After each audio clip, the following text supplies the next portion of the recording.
What it do, snackers, snackettes, and snack X's? It's your Yeah. boy Gage, and I am here with Sin. Yes, sir. Jokes is coming, we think, Mm-hmm. but don't laugh, Z Money. But in his current absence, we have Frosty, Hello. we have J Mark, Hello, hello. and we have Z Money.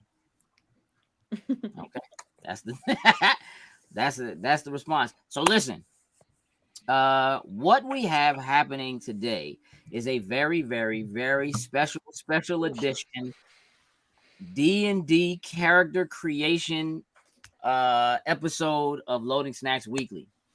So I'm going to apologize in advance to Cuddy, who is already going ape in the comments about all the news that needs to be covered that just can't happen. It's not getting covered this week. I'm sorry, this Cuddy. is going to take some time.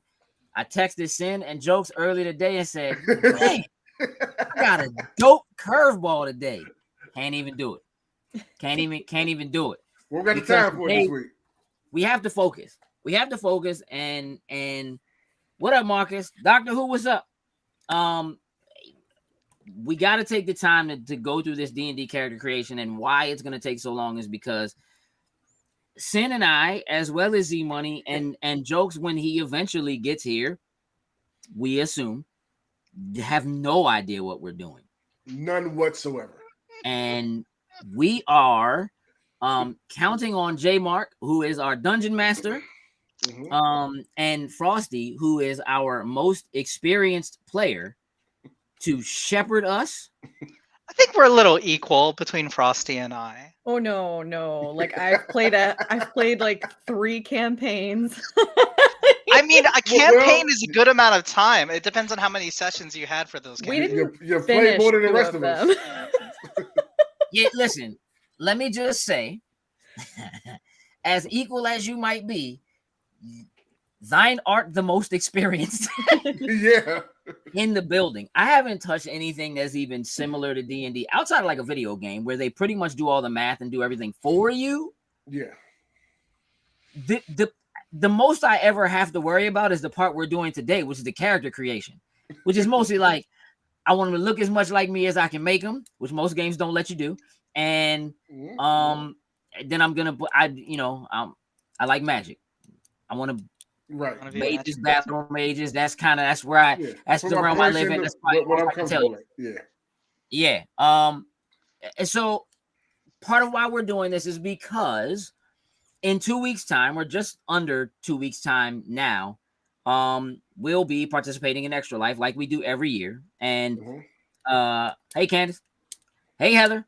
For those of you who have been with us over the last few years, you know that generally when we do Extra Life, it is a 24-hour bash from 8 a.m. on Saturday through 8 a.m. on Sunday, 25 hours straight, because it every year except for last year has happened during daylight savings. And this year we decided to break those 24 hours up into 3 separate days. So we're doing 3 8-hour days starting on the 4th. So Friday and Saturday from 12 to 8, and then on Sunday from 10 to 6. And Saturday, if we break certain thresholds as far as how many donations we get or how much we get in donations, we will stream for a bit longer on Saturday. But Saturday will also be the day that we are, for the first time, actually playing a D&D campaign. And so starting a D&D one-shot. The campaign is a series of D&D one-shot. No, I'm just making sure everyone's ready. Yeah. You knew that? I knew that one. Yeah. Z-Money was like, I got that reference. I know that one. All right. I have been playing our first D&D one-shot, which may or may not lead into campaigns at some point down the road. We'll see how it goes. If I do my job well, it maybe will. I won't put that on you. It's a very. I'm gonna put that on time experience more than I would put that on you. So yeah, Cuddy, you're right. I created an entire show that became internationally popular, all because I was addicted and I had to find a way to convince my best friend to DM a game after 6 years. So I can tell you right now. lengths I was willing to go to find a D&D party to play with. I'm not the one. Yeah. We'll see how it goes. Cuddy says hot mess and shenanigans brewing. You are correct. So here's what I want you all to know. You are dead on, Tony. You may have noticed that as opposed to the normal Loading Snacks Weekly logo that you normally see in the corner, there is actually a QR code that is in the corner. You can scan that QR code. It will take you to our Extra Life page where you can join our team or you can donate. It will take you directly there. You do not have to wait until game days. You don't have to wait until the 4th or the 5th or the 6th to donate. You can donate right now. And all of this money, what's up, Perk? Goes directly to Children's Miracle Network hospitals. Dang. And that's what we're doing this for. So some of us are playing for individual hospitals and so forth. But as a whole, goes to Children's Miracle Network hospitals. And so this is in getting prepared. Yes, Jokes is late again. Jokes is late again. So we're not gonna overdo it. I'm gonna let J Mark take the reins. And tell us what we need to do first, because I understand that there's math involved. There's a little bit of addition. And that is sucks. That is Z Money's It is category. addition. It is addition and subtraction. That's it. There's that's easy. Yeah, you don't have to worry about anything. You don't even have to do any percents. There's no percents. We're not playing Call of Cthulhu, which does have that, and that's not fun. That's an example of a gaming system that's not fun to play, but the premise is cool. But yeah, let me introduce myself so everyone knows why I'm qualified, right? Yes, please. Yeah.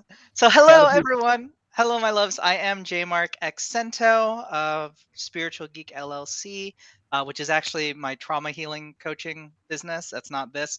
The thing that makes me qualified is I am the co-creator and cast member of the Tabletop for the End of the World podcast, the world's only dual narrative actual play podcast about 4 survivors in a dystopian America ruined by capitalism who discover Dungeons and Dragons.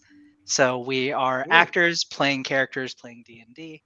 And like I said earlier, I conceptualized the show, all the pressure of my best friend to finally DM a game, because he kept saying he didn't have time, but we met in high school theater, and I know that we're both vain. So I said, what if we made a show, and he bit the hook, and then we became internationally popular, which was really dope. That's what makes me qualified. What's the name of the show again? I want to make sure that I follow it. Yeah, Tabletop for the End of the World. For the End of the World, okay. Yes. Dope. It's great. It was just me getting times to me. Yeah, it was me getting all my frustration out about Trump's America and capitalism while also playing D&D. It was a good time. Yeah, so what we are going to do today, for anyone not familiar, Dungeons and Dragons, founded by Gary Gygax, is a tabletop role-playing game. I'm going to just really quickly say, drop the fear of numbers, drop all of that. The only real important thing before we even get into character creation is that what we are doing is collaborative storytelling. So the goal of this, I am not here. Yes, I am, quote unquote, playing the role of narrator, and sometimes I will be playing the role of support characters or antagonists, but I am not your enemy as your dungeon master. That is not the goal. We are not in competition with each other to see who can screw each other over. That is actually often what makes games go poorly. Mm-hmm. The idea is that we are doing this creative storytelling within a scope of rules. There's room for flexibility, but the rules are there just to keep it from becoming over the top broken. So there's a lot of room to play, right? You can say, I'm going to do this thing, but if you say something that doesn't fit the reality of the world we're building, I'll have to say no because it's not realistic. And we had talked about this jokingly the last time when you all invited me to DM for you when I was on one of your lives a couple months ago now, where you're like, "Can I just build a Gundam?" And I was like, "That's not really. That's not really a thing you can just do." But there is an artificer class, so potentially you could do something adjacent to that. So there are. Let me just tell you that the person who said that ridiculousness is late. Big jokes. I know. They're not here today, right now. We Totally would never, right, Sin? We would never. Sure. But there are ways to do it that can involve some flexibility. Part of our conversation today, what we're doing today is what is known as a Game Zero. Game Zeros, for anyone who has never played tabletop games before, they are something that are recommended, but I personally believe, as somebody who's been doing this for a long time now, that are very necessary. They are an important conversation where, first off, everyone can make sure they're playing different types of characters. And also, it's a great way to establish what kind of game experience they want to have. That way, everybody's on the same page. It's going to be conversations around consent. What subjects are appropriate? What subjects are not appropriate? What are things that the players might find triggering that they would rather not be in the game? What are things that I would prefer that we don't go in that direction? Stuff like that is really important because, once again, this is a collaborative storytelling game. And the last thing we want is for somebody to be playing and then something to occur in game that suddenly activates or triggers something within the player, and then they're no longer able to move forward. And we also want to establish these conversations so that I think one of the things is involving and allowing room for flexibility when you play. So there is an important layer of play true to your character. And part of why we have a Game Zero, though, is to establish things like if you want to play a character who's kind of like a prankster, ensuring that the ways in which that character is a prankster is not a detriment to the flow of the game. So there's a concept in D&D that some people are familiar with from the community called murder hobos. So for a lot of new players, what tends to happen... Face, Z Money, is perfect. Again, yeah. So for a lot of new players, what tends to happen is they have a party and then they just kill everything in sight. So the DM will be like, here's a beautiful, vibrant, wonderful town. And then they're like, we killed the shop owner and we killed this person. And then there's not really room for narrative progression there. So establishing that as like a let's maybe explore outward from that. Let's try not to just murder everything we see, because then it cuts the narrative short and doesn't create as much room for people to experience the world in which they get to play in. Does that make sense, everybody? Talking to you, Sam. What Don't me? Just kill everybody. Don't just kill everybody. Your name is Sin. Don't just kill everybody. Hey, it depends on what they've done to me. They had a nice shop.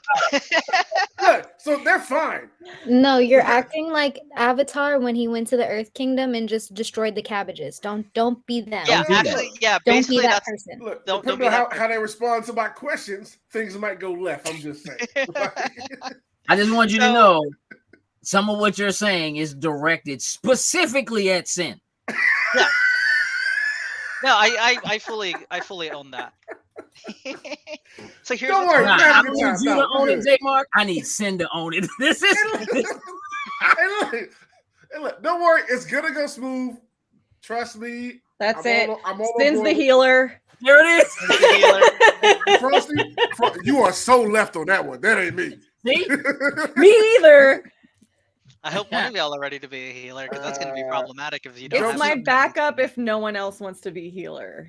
Okay. Look, It's my Jokes backup. is not here. He can't say. So if we say he's the healer, guess what? So there are one of two ways to do character creation. You can either pick the character. I prefer to say species over race. But in the book, it is marked as character races. Essentially, you have, the basic stuff for those of you who are familiar with Lord of the Rings. So you have your dwarves, you have your elves. Within that, there are high elves, there are wood elves, there are dark elves. There are also halflings, which is basically what are based off hobbits. So a lot of these fantasy characters are based off Lord of the Rings, and their names were changed for legal reasons. There are also orcs.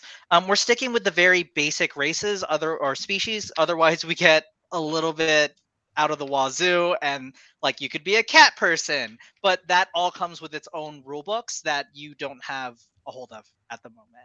I don't want those other rule way. books. I got enough rules right now with what you don't want those. I have literally 4 other rule books like next to me right now. You don't need that in your life. So check this out. Candace is asking, oh man, do they get to help us pick names? No. That I'm gonna leave that up to the players. I will say this, Candace. If you come to the day when we do this, which I believe is next Saturday, I Yeah, am not this very Saturday, open. the following Saturday. Yeah. The following Saturday. My sense of time is all cattywampus. The following Saturday, I'm very open to audience members contributing name ideas in exchange for donations. So if you donate, Mm. I like like that, sis. $5, you can name a character. And like that. if you all are open to this as well, depending on the amount of money tier you do, and I'll let you all decide the money, maybe you can even contribute custom magic items for the players to receive. So Okay. I like that. Yeah. Ooh. All right, that's a can threat. you tell that I've done this for a long time? Maybe a little bit. You have, yeah. Maybe a little bit. Okay, Alright. so So like my a preference magic for sniper character rifle. creation personally is starting with character class, because then you can just kind of work backwards from there, and everyone can establish what they want to do. So, for example, Gage, just because you said it already, you want to be a magic user. So Yeah. there are 3 types of magic users that aren't healers. If you want to be a healer, that is an option. But the main magic using classes are sorcerer, warlock, and wizard. So Yeah. very simply, you can look at it this way: wizards are magic nerds, so they Mhm. studied to get their magic abilities. Mhm. Sorcerers are magical 1%ers. They were born like this. They were made this way. It's just in their blood. The magic's in their blood. They're Harry Potter purebloods. Yeah. Sure. Warlocks have patron deity sugar daddies. So essentially, they make a deal with some kind of demon, and through that deal with that demon or deity or creature, they get Hey, magic Sin, powers. relax. Why are you getting so excited, Sin? You heard sugar daddy and You gonna be just somebody's sugar lit up. daddy? You started smiling like You gonna be like somebody's that's sugar immediately daddy? like, Yeah, Can you guys this guess is my which way- kind of caster I played? warlock, full on warlock, 100%. I didn't even have to ask. clearly. So I'm gonna. Do I have sharing powers? Yeah, just Yes. you can share and then I just have to put it on screen. Okay. So essentially, everybody pull up your character sheet. And the first thing I want you to do, just quite simply, go ahead and put your character name here, your player name, JMark. Don't worry about this stuff just yet, or any of these things here. I messed up when I said put it in the circle. Should have put it in these big squares. I normally put it in the circle when I handwrite my character sheets, but it doesn't allow that in the PDF. Right. So you can just put it in the big one here. And then at some point you'll pick your character names when you have an idea of what kind of character you want to play. But the first thing we're going to start with is, what kind of characters do you all want to play? A balanced party will generally have a healer or 2, and then a couple of damage dealer, like a damage dealer, a tank, and a magic user. Sometimes the magic user can also be a healer. Sometimes there's crossover. I am going to be starting everybody at level 3, just because it gives you a little bit more to play with when running a game. But just starting out the gate here, everyone in the document that I had you all utilize, and let me go ahead and share this screen so the audience can see what I'm referring to. Stop sharing that, and let me find my screen. There it is. Don't show me this warning. I get the rules. I understand. Okay. I know this already. So could everybody go, if you want to start with character classes, which I think we'll do, go ahead and go to page, well, it's 45 on here, but it's not 45 on here. There we go. Go to 46 to 47. 46 to 47. To 47. Yeah. Right. So if you just type in like 40, 46 or 45 and then just turn the page over and just kind of start scrolling through here and figuring out what kind of character you want to play. This is going to be it's up to you. If you want to just go with gut feeling and it'll be like, the barbarian looks dope, let me go with the barbarian.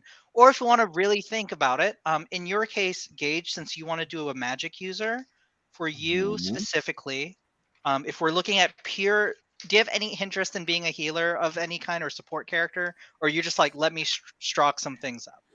Listen, so here's fight some bitches. Here's what I'll say. For the sake of the party, I'd be willing to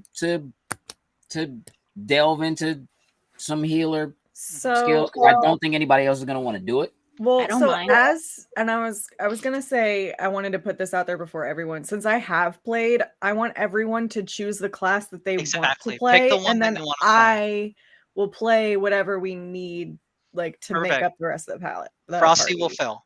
Yeah. So Frosty will play whatever to help support the party best. Gage, in your case, start on page 100 because you're interested in being a magic user, and then you can just kind of scroll through here, look at what the sorcerer has to offer, read it. You only have to read up to, for each character, you only really have to read up to, actually, just the descriptions. Honestly, just read it what they can do. Like creating a sorcerer, what's the sorcerer about, what can they do, and then from there, when you're reading about a warlock, what does it mean to be a warlock, creating a warlock, stuff like that. This is just for you to get an idea, and then once you figure out who you want to play, you'll go back to your, maybe I just need to make it, no, I'm not going to make it share my screen. What Once was the you figure out- page again? I'm sorry.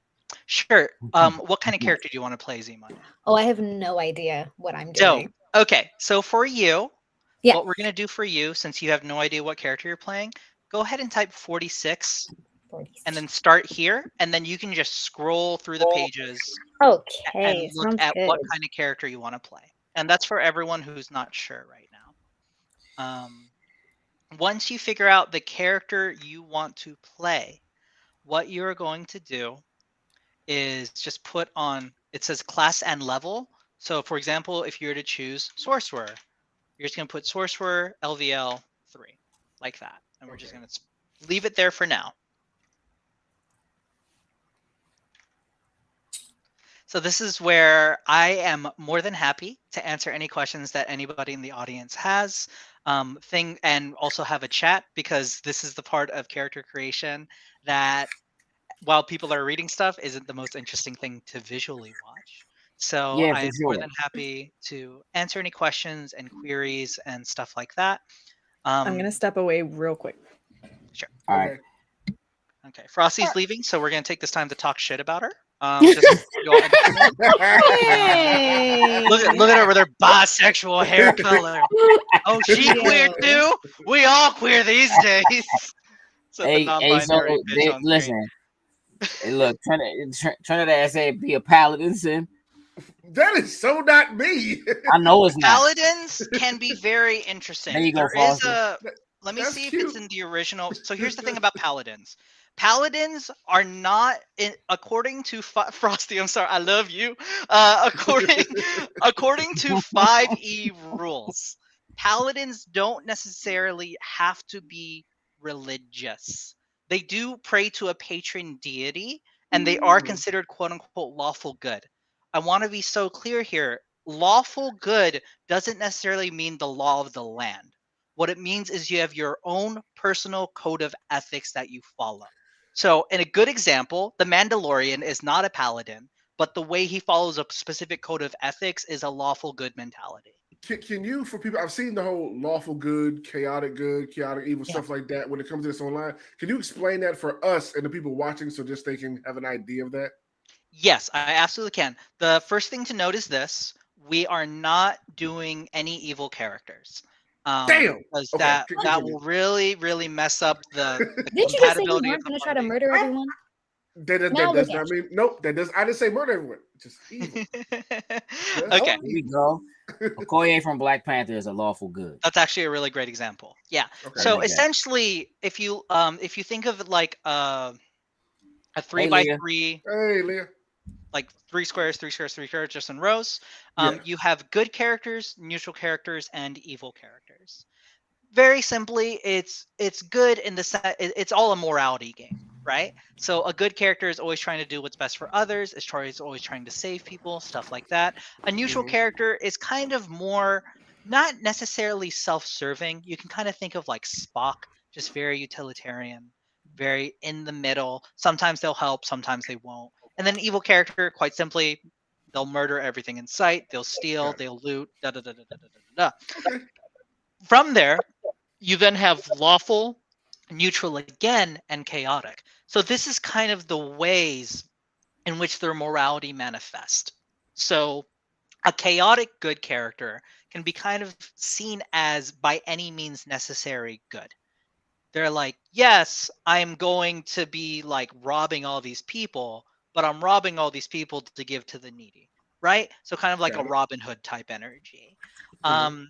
You can look at a neutral good person as like, yeah, I'm gonna do it because it's right, but I don't really feel especially driven to do it for any reason whatsoever. If it works out, and then a lawful good person is somebody who, once again, it can be.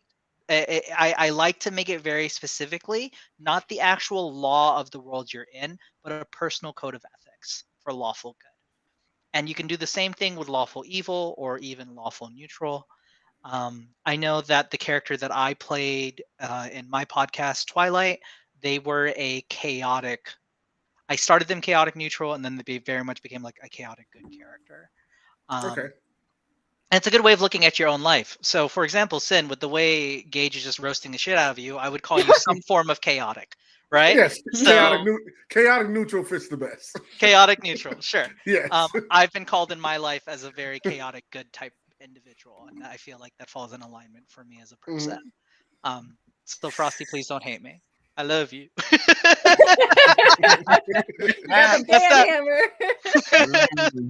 She said, "I'm gonna ban you from this live. No more DMing." Right. All right, I'm gonna tell you right now. Yeah, who are you feeling, Gage? Because I'm done reading, and sorcerer is where I was. Sorcerer is what I will be. Okay, that's where I'm at. Like I'm just. That's it. Awesome. We'll go there. We don't need to drag this out. Good. So while everyone else is looking, I can help you build your sorcerer. Very simply for the audience, sorcerers are really awesome. You can kind of think of them as forces of nature. They are beings who are born innately with the ability to use magic, and it's a very raw type of magic. It is integral to their very being, almost in their genetic code and their DNA. Sometimes this can result in them not being as refined as, say, wizards, or not being as refined as, say, warlocks. They use this in order to use their spells. They use something called sorcery points, which we will get into later on. But the good news for you, Gage, is it's actually very simple. And I'm going to share my screen again just to show you how to do it for your character. You can see where it says creating a sorcerer. It should be the next page after the page that says sorcerer on your screen. There's a thing that says quick build. So it says here, you can make a sorcerer quickly by following these suggestions. First, charisma should be your highest ability score, followed by constitution, and then choose this. Don't worry about that right now. What I want you to look at is where it says class features. All right, so hold on. Hold on. Creating spell slots. So you're going to go. Hold on. Am I going back a page? I think so.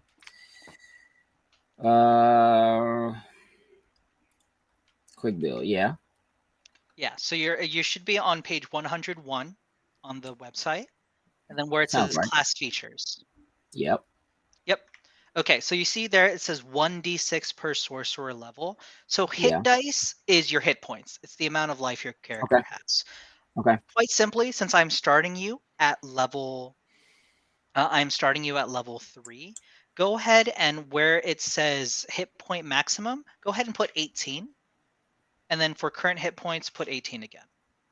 Again, nice and simple. Also, I don't know why this is like doing this like this, but it is what it is. 18 and 18. 18 and 18. Yep, keeping it very simple. Hit dice right here. I would like you to put 3d6.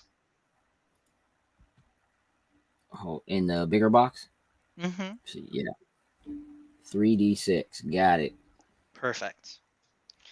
So, since you are starting with a sorcerer, what we're going to do now, before we even add anything else, because we actually don't have any stats for your character yet, we're going to go ahead and do that. So on your sheet of paper, and I just have to show you on this screen, go ahead and write 27 on your sheet of paper. This 27 is the number of points you have to add to these numbers here on the left. Total, right. I have to divide that 27 amongst all of those boxes, those 6 boxes. Yes, but there is a caveat. None of these numbers can individually go above 15. Okay. Yeah, because otherwise you start out with like your charisma being like 20 for no reason at all, and that makes your starting character really overpowered. Like I can't just be like, yeah, put all 27 in charisma and let's go. Like exactly that. So Um, at most you can put 7 points into charisma. It's recommended to make charisma your highest score because that is the ability that you'll be using. The basis of my power comes from. Yeah, is from basically your power comes from charisma. And then it recommends making constitution your second highest. So as an example, you'd be if you were to make both of those 15, just subtract 14 from this. 14 from 27. Yeah, whatever that math lays out to. I think that's 13 if I'm doing it right in my head. And then all you would do is just make this 15 and then make that 15. And then you'd have 13 left to distribute amongst the others. Just so you know, right now with all of these at 8, and let me double check my ability score cost. Yes. Right now with all of these at 8, all of your ability scores are at a -1. So what that essentially means is that when you roll your dice, you have to subtract 1 from whatever number you get. For anything that you make out of 15, you add a +2, which means that whenever you roll your dice for the specific ability score, you add 2 to it. And for some reason, it's not letting me add 2 on this. And I don't know why, so I'm just going to write. Oh, it's not letting me add numbers. Okay, there we go. Sure. All right. So now I just have to take, because that's what I would do. I would make those the highest. I would make charisma and constitution the highest, and I would do everything else. I would split everything else. Now, so just so you know what each of these do. Strength is essentially your ability to use any kind of heavy weaponry, any kind of strength call. You are a sorcerer. The odds of you using this is very unlikely. So you can easily make it what's known as your dump stat. So it's the stat that you're just not going to use anything in and just let it be less. Dexterity is how agile you are. So in terms of this can also be applied to like quick using weapons like a rapier or a knife of some kind. And it's also just your ability to do like acrobatic type things and rolls and dodges and how it will also directly impact your movement speed. Right. Constitution is how sturdy and robust you are. Intelligence and wisdom. Intelligence is more directly tied to just general knowledge. It's whether or not you have an understanding. It's like book learning, yeah? So intelligence, you can look at book smarts. Wisdom, you can look at as like street smarts. And then charisma is your ability to interact and engage with the world. It directly impacts your idea to either be persuasive or to intimidate people or to deceive people. It also directly impacts your ability to put on a show or a performance of some kind, which can align with deception. It really depends on the intention behind the action. Right. Well, so this is where, to rewind it, to pause everybody who's currently creating your characters, this is where we come into the conversation about expectations for the game. I personally, as a DM and also as a player, enjoy games that allow for a lot of role playing. So when I say that, you are going to have like a voice for your character. And when that character is interacting with the world that you're in, the roles you'll do will have more to do with that. So for example, Sin, just to use you an example, because you're saying earlier, it depends on how this merchant responds to me. Let's say you're talking to the stereotype, you're talking to a tavern owner, you're trying to get information out of this tavern owner. Sometimes you'll just role play that, and I won't require you to roll. And sometimes if there's something very specific you want, I'll then say, okay, roll persuasion. And there's a certain number in my head where I'll have written down that I need you to get. For the sake of this conversation, let's say I need you to get above a 10. So you roll, you get a 10, it counts, everything is good. And then what will happen is as your character, I'll say, okay, you will convince them, but show me how you do it. And then you might be like, well, let's make it like, let's talk about it. Maybe I scratch your back, you scratch my back. And then the tavern owner goes, oh yeah, that sounds really lovely. Like, let's try it out. This sounds like a fair trade. This is much more role play. You are much more into the role playing aspect than any of the other DMs that I've had. So now I have to like completely adjust my play style. That's the drama and the actor that is J Mark. That is the drama and the actor. I love it. I'm gonna be honest with you. This is the way I like. I haven't played D&D probably since I was in like middle school.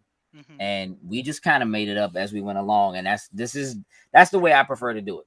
You know what I mean? Like I prefer for it to be more interactive in that way and not just specifically be about the numbers, but like that's how the numbers thing make too. the character interact with the world. Yeah, there is going to be rolling, but what's going to happen is that you all, generally speaking, will never be like, I roll to intimidate this person. Instead, you'll just tell me what you want to do. And then if it feels necessary, if it feels like it'll add some interest, some dynamic, some tension in the scene or the moment, then I'll have you roll for it. So sometimes if you go to intimidate someone, there's a thing there's a phrase we use in tabletop role-playing games called the rule of cool. So if you decide to do something that's true to your character and I just think it's totally awesome, I won't even make you roll for it. I'll be like, yeah, that's dope. That works. But if you try to do something and I feel like if it's a really high intense moment and you're not really giving me enough and I also feel like it'll add some drama and some flair, then I'll have you roll for it. Generally speaking, as a DM, I make my characters roll when it has meaning to it. And I know that a lot of DMs generally rely heavily on the roll mechanic. I don't as much. You will roll quite a bit, but I don't rely on it as heavily because then you're just rolling dice and you're not, and it removes the immersive storytelling aspect of the experience. That's why you have an international show. Just saying, you know what you're doing. I'm done. Awesome. My points are distributed. Your points are distributed? Go ahead and tell me what you made them each, just so I know. All right, so strength is 9. 9, perfect. That's 12. Dexterity is 10. 10. Constitution is 15. Intelligence and wisdom are 13. And charisma is 15. And charisma is 15. Great. So because you did all of that, what's going to happen is under strength, because it's a 9, strength is still going to be a -1.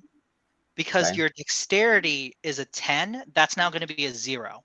So you're not going to add or subtract anything from that number. Right.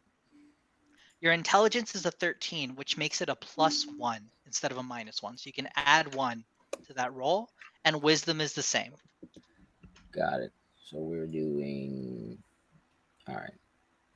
So +1. +1. Okay. Perfect. And then your charisma is again a +2. It's not letting me add it for some reason on this. Oh wait, I think I fixed it. Yeah, there we go. Okay. Awesome. So the one thing you're going to add as well, you see where it says proficiency bonus here? You're going to have a +2 here.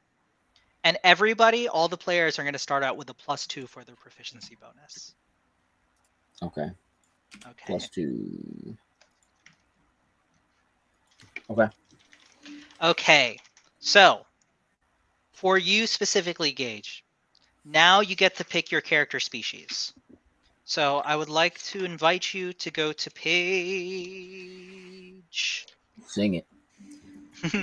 Go to page 19, and then you're going to kind of scroll through and see which character race is most interesting to you. Now, there is a thing that some people do in gaming that... Honestly, I'm pretty sure it's got its start in D&D, called min-maxing, where essentially you try to optimize to make sure the character species / race you're playing has the most ideal setup for the character class you're playing. You don't have to do that. There's no rules saying you have to do that. For somebody who's been playing as long as me, I generally do really absurd builds. Like, for example, I played a full-sized orc that was a rogue. And at one point, I was stealthing behind the body of a human that was half my size, and I thought it was hilarious. That's like where I'm at as a player because tabletop gaming is kind of like porn, where you start with the vanilla stuff, and then after a while, it's just not interesting anymore, and you just start doing weirder and weirder shit. So do what works best for you, and do what feels most fun to you. One of the other things, some people do self-inserts where they try to like make a character be their most ideal version of themselves. I've certainly done that before. Some people make really edgelord characters, so your Sasuke's and your Killmongers, and they're just like, oh, my or your Batmans, and they're like, oh, my past is so hard and tragic, and that's totally fine too. It's anything under the sun, and then we'll come and discuss as a group what works best for that. I mean, in my experience,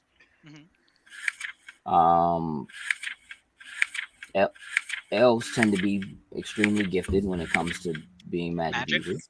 Sure. Do you want to be a regular elf, or do you want to be a dark elf? I want you to know you're stealing my thunder. What'd you say, Z? You're stealing my thunder right now. Are you playing an elf as well? I was thinking about it. You can totally do it. You can have it works better to have characters be different classes, but if they're the same race or species, it doesn't matter as much. Cool. Yeah. I just want you to know, like, since we're related in real life, like, we can be related in D&D. I just want you to know. Also, if you have any frustration, you can let it out. Like, also, we tend to think the same. Yeah, I know. And I was already, when you said you were going to be a sorcerer, I was like, all right, well, back to the drawing board, I guess. Oh, no. It's fine. I picked no, listen, I'm very happy with my pick. I'm very excited to start. Who did you pick? Or what? I want to be a druid. A druid, yes. Okay, that's a step in a different direction. Okay. So I will say this, in terms of homework before we play, you do have to read about what your specific character can do. You don't have to read all the other shit, but you do have to know what your specific character is capable of. Like that's at least that. You know what? Leave it to me to pick the one that has the most homework. Leave it this is for everyone. This is for everybody. Everyone really needs to know what their characters can do. It's so important. Notes. We got it. Okay.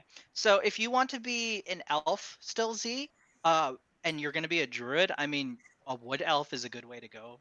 Honestly. Let me look at like some. What page are the like races on? So the elf. I'm sorry. The elf is on, like it says races in the game. I just feel uncomfortable by that personally. No, and I completely understand. Yeah. And as our DM, I want you to be as comfortable as you're making us comfortable. So species. Thank you. Yeah, so that will be on specifically for the elf. It will be on page. It will be on a page. I don't know why it's not coming. Oh, because I don't know how the alphabet works. It's okay. Me neither. That's why. Oh,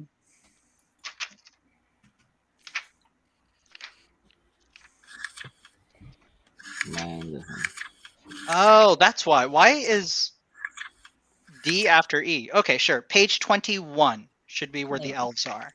And then under... Yeah. Okay. And then for wood elves specifically, so there's going to be general elf traits that apply to all elves. Okay. Wood elves, though, have their own section on page 24 where it says wood elf. Okay. And the same thing goes for you, Gage. If you decide you want to be an elf, there's general elf traits that you will add. And then there are also high elf, dark elf, and wood elf traits, depending on which one you pick. I'm going to keep using Gage as an example just because I started with you, but I can go back and work with anybody who wants. Perfect. Yeah. So really quick for you, Gage. Let me know which elf you pick, or if you pick an elf. There are other. Yeah, because I don't know. I'm just going through what's there, and I'm like, all right, I see Dragonborns.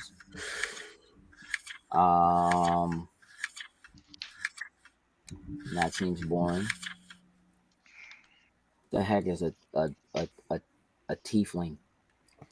They're like a tiefling. Yeah, they're essentially demons. Sometimes their parents are both demons. Sometimes their parents half demon, half human. Sometimes something happens and a demon's born of humans. You don't have to play the character demonic. So my character actually have hold on, let me, just because I want to show them off and I love them. One of the fun things about one of the fun things about tieflings like, let me go is that they have their it's not painted, but they have their demonic / infernal name, but they also have the option of choosing a name for themselves. So, I love. So my character's name, their chosen name, which is hilarious because they're also non-binary, so it makes sense. Their name is Twilight, and this is them, and they're just Oh little my friends. Yeah, and they just But want I to be don't. friends with everybody. I don't have. I don't have. I love that so much. I don't have a little character to show you guys. All good. You're like I said, if you end up loving this, you'll commission someone like I did to make your character. Or you can get them printed off of a standard website. Like, yeah, absolutely do that. You know a guy. Like, Yeah, I do. I do. Audience, just to respond to some of y'all while everyone's looking through their stuff. This looks like building a car from scratch. A lot less intimidating. It depends on the person, I would say. Hey. Yeah, so it's a shame. It's a shame Jokes can't be in this campaign, but it's fine. He sucks anyway. Oh shit, Jokes! Hey! Oh fuck! Oh shit! Oh damn! Did you say something about me? Not at all. But you got a lot of math to do to catch up, buddy. Yeah. Okay. Oh god. So, Now you be all right. Did you open the link in the Facebook group messaging, Jokes? Yep. I'm gonna open them now on the computer. Okay, so what I'd like for you to do, as soon as you have the booklet opened, is I would like you to open to page. All right, in this game, yeah, to page 46, and decide what character class you want to be. Sorcerer and Druid have already been taken. Whenever you're ready, J Mark, I think I'm ready to start putting my person together. Awesome, I love it. I think I know what class and race and stuff like that I want to be. Awesome. Let me go ahead and finish with Gage real quick. Sure, so Gage, yeah, definitely. Were you able to pick a character species? Yeah, I think I'm just gonna go dark elf. Dark elf, a drow. I think so. Because I was trying to look at what their innate abilities add. Yeah. So your charisma score increases by 1. You also have a superior dark vision. So your dark vision, instead of just having a range of 60 feet in darkness, you can see in 120 feet in darkness. One thing is you do have sunlight sensitivity. So you do get disadvantage on attack rolls and on wisdom checks that rely on sight when you are in direct sunlight. Okay. But you also have drow magic, which is you get a couple of extra spells that you can use. And then you also gain extra proficiency. And this is all separate from the regular elf stuff. Right. Hashtag justice for Jokes. Let's just run that down. I want y'all to know. All right, here's where we are. First of all, shout outs coming through to Marissa, aka Frosty. Hi, Chris. Shout out Justice for Jokes, because even when Jokes is late, we gotta show love. You know what I'm saying? That's just how it is. Appreciate you chatting back, Frosty. You know what I mean? I am in the chat if anybody wants to just shoot the shit. For anybody who is here now that wasn't here before, again, what we are doing currently is we are building out our characters for a D&D one-shot that we will be doing on November 5th as part of our Extra Life charity stream. So we'll be playing from 2 to 6 on that Saturday. If you are interested in donating to Extra Life, where all the proceeds go to Children's Miracle Network hospitals, there is a QR code that is near my head on screen that you can scan, and it will take you directly to our page where you can simply hit donate and then choose someone to donate to. We would greatly appreciate any donations that you give. If you would like to join the team and you want to play games at some point during that weekend, instead of doing a normal 24-hour or 25-hour stream like we usually do from 8 to 8 Saturday to Sunday, we are splitting into 3 days, and we are doing from 12 to 8 on Friday, 12 to 8 on Saturday, and then from 10 to 6 on Sunday, with the plan of some extra time being built in for Saturday if we cross certain donation thresholds. So, speaking of donations, the day of the game, for everyone who donates $5, and it's going to be first come, first serve. Whenever I bring up an NPC, you can name that NPC. So an NPC is a non-playable character. It's a character that I'll be voicing. And I don't know if you want to do this, Gage. I'm just going to throw it out there. And then you all can decide if you consent to that, because that's important. You could do like whoever donates $100 between now and the show, or and the live, or even today, can name one of your characters if you feel so bold. Or name one of It's our up to you. characters. Yeah, if you want to do that. I'm down with that. Jokes is late. Let him name Jokes' character. So yeah, Hey, You know Jokes is what? like, If you make potential- the as long as you name donation, me Pika Gundam. stop. Stop.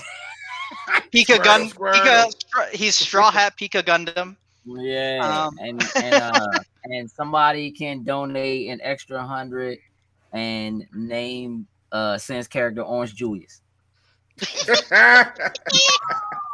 You trying to So if everyone consents to that, could be a potential as well to support this wonderful cause, Extra Life, raising money for children's hospitals, stuff like that. Okay, so Gage, really quick, let's shift back here. Can you pull up the screen that I'm sharing? Absolutely. A Sen. Yo, Doctor Who says $400. Can she name your character Mr. Snugglesworth? she dropped $400. She can name my character whatever the hell she want. For $800. $400. Oh, $100. $400. Hey, look, if the donations come in, sure. Yes. Oh, If your God. character's name They Mr. can name Snugglesworth, mine. I need your character to have an edgelord personality. I need your character to be like, my past. You don't know what I've been through. I had to throw away my normal name, and now I'm only known as Mr. Snugglesworth. Like, I'd be the best shit. I'd be so down. I come up with a storyline for Snugglesworth. That's easy. I like Okay, it. so Gage, you are choosing a Yes. dark elf. So what we're gonna do is we're gonna start with the regular elf traits. So if you look on page 23, which I don't know if that's the electronic one, it's 24 actually on the electronic one. So on page 24, on the left, it says elf traits. You see their ability score increases. Your dexterity increases by 2. So your dexterity is now going to become a 12. Wait, this is base elf traits, right? Yes, base elf traits. We're not doing the drow stuff yet. All right. Yeah. So abilities score increase, dexterity score increases by 2. Okay, I'm with you. Perfect. Awesome. So that's going to become a 12. Your age, elves reach physical maturity at the same age as humans, so around 25. But they can be adults anywhere from 100 and live up to be 750 years old. So if you scroll down, you see here where it says age. How old do you want your character to be? All right, hold on. Repeat what you just said about being 100. What did you just say? Yeah, so elves, they mature at the same rate as humans physically. Right. So all elves reach adulthood at the same time that we as humans do. And I'm going to say 25 because that's when our brains are fully developed. But then they maintain their youth up until like 300 years old. Right. Okay. So from an elf can be anywhere from 100 to 750 years old. 113. 113. We love it. So on here where it says age, put 113. Yeah. And while we're looking at this as well, there's height and weight. So elves can be anywhere from under 5 feet to over 6 feet tall with slender builds. Okay. So we're not gonna overdo it. We're going 5'7". 5'7". Love it. Yep. And then the build is really what I just do for weight. So we'll just say medium. Like medium build, you know? What eye color do you want to have? Green eyes. Mm-hmm. Always green. And then drow generally have really grayish skin. Yeah. Not necessarily black skin, but more like a dark grayish skin tone. So you're kind of locked in there. But you can do like a charcoal gray. my skin color is gunmetal. Oh, yes. You know what I'm saying? Yes. We can't even play the game. You know what I'm saying? Yeah. And then your hair color. You can generally they have black hair. I am always open to people dyeing it, so it's up to you. We're going gray. Gray hair. Love it. Mm-hmm. Awesome. Is it like a distinguished like ashen gray? Nah, it's like a gray with a green ombre on the ends. If anyone wants to draw these characters, please feel free to. I think it'd be really awesome. Fine. Okay, so from there, you're now going to go to the page where it says Dark Elf Drow, which is just to the right there. You can see here, ability score. Your charisma score increases by 1. So your charisma is going to become a 16. All right, so hold on. The next page over, right? Okay.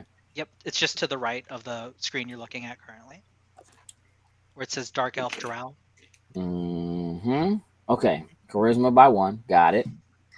Your dark vision has a radius of 120 feet. So this, what you're going to do, if you scroll down on your sheet and you see where it says features and traits, you're going to write superior dark vision, 120 feet. All right, so hold on. That's on. Whoa. Features and traits. That's his name. Okay. Superior dark vision. Yep.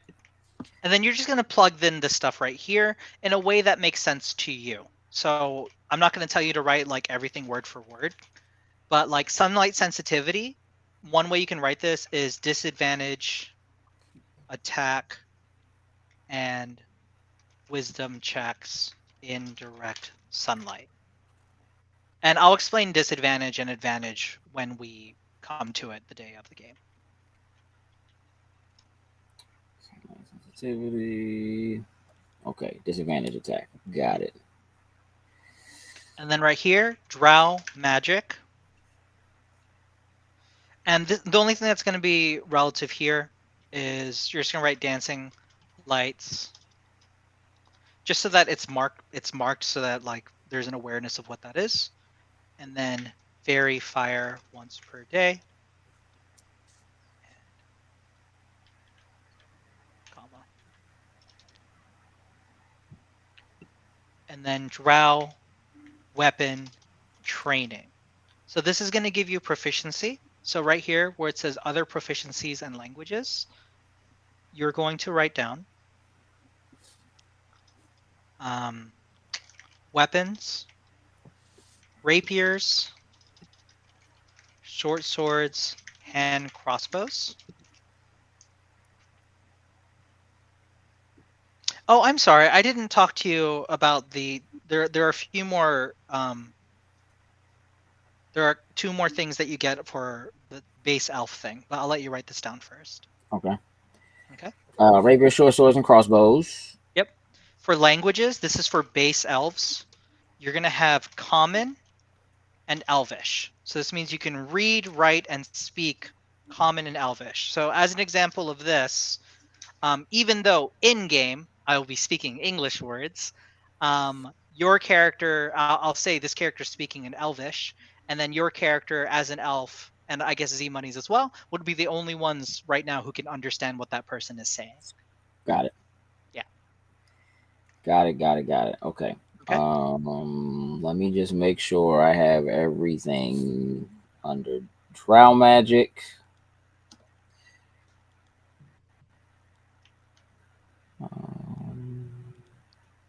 And then you're also going to write some of your abilities here as well.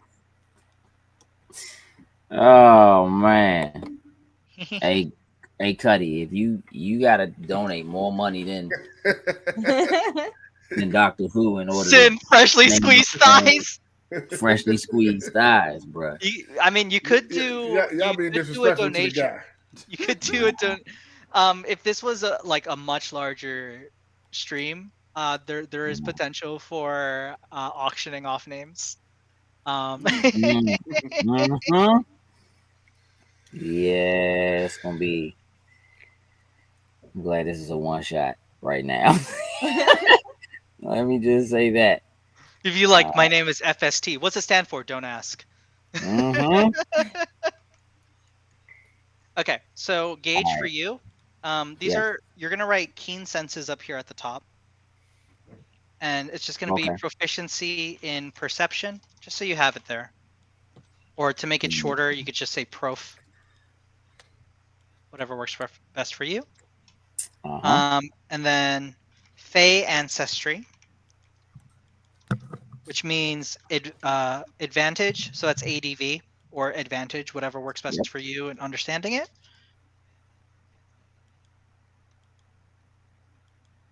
On saving throws against...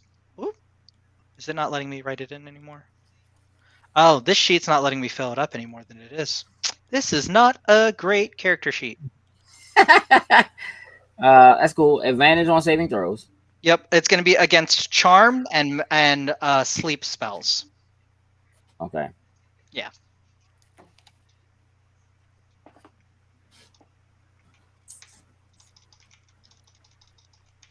I should have given you all the one that I use, but that's on my old computer. Well, as I'm typing into it, it's adjusting the size of the font.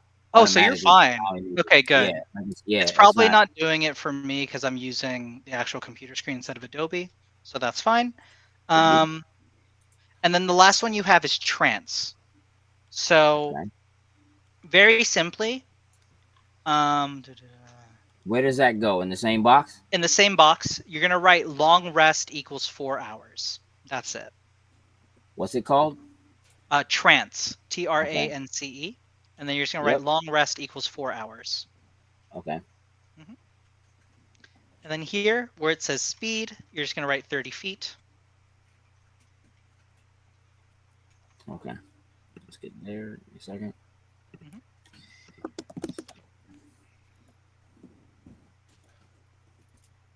30 feet. Yep. Got it. And then you remember those numbers we changed earlier? So your dexterity is now at a 12. Go ahead and make that 0 into a +1. Right. And your charisma is a 16, so make that into a +3. Got it. Okay. So there are a few other things that we have to do for your character, but I'm going to give everyone else a chance to catch up first. Yeah, that's cool. Let's do that. But what I'd like for you to do, go ahead and go back to the page where it says Sorcerer. So I think that's page like 100. I think it was 100. Yeah. Oh, let's do this first, actually. Hold on. Okay. Okay.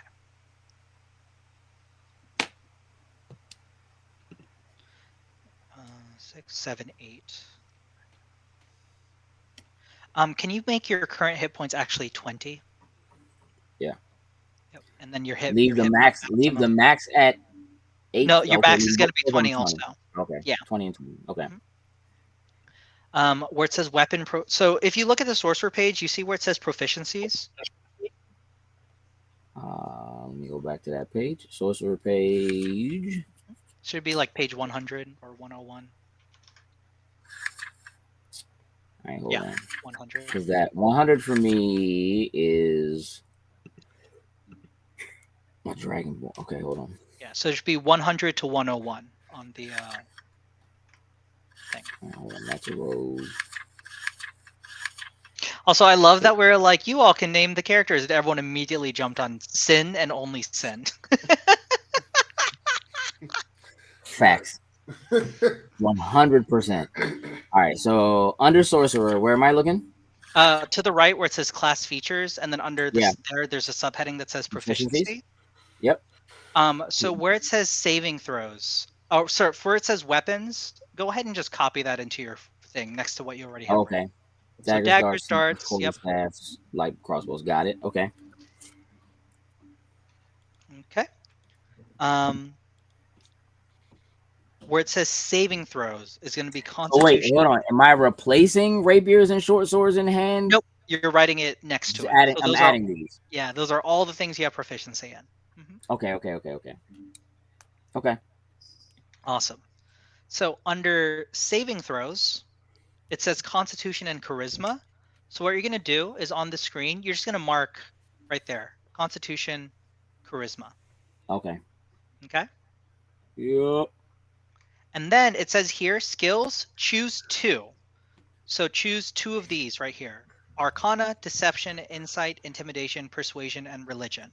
Arcana is essentially your ability to use your innate knowledge and understanding of magic to interpret a situation that has to do with magic. Deception, your ability to lie, fool people into something. Insight is your ability to read people. So to tell if somebody's being honest or truthful with you, or if they're trying to hide something. Intimidation, enough to be said. Persuasion, enough to be said. Religion is the religious version of Arcana. So instead of using your innate understanding of magic, it's using your innate understanding of different religions to read a situation or understand a situation that's happening. Okay. Once you pick the two, what you're going to do is you are going to mark them on here. Yeah. And also while you're at it, can you please put, go ahead and mark perception now, because you have keen senses, which means that you can just have that for free. Okay. So I'm picking 2 more besides perception. Yep, exactly that. What is performance? Performance isn't one of your options, so you don't have to worry about that right now. Okay. Yeah, it's just from this small list right here for your character class. Oh, and I got it. Okay. Mm-hmm.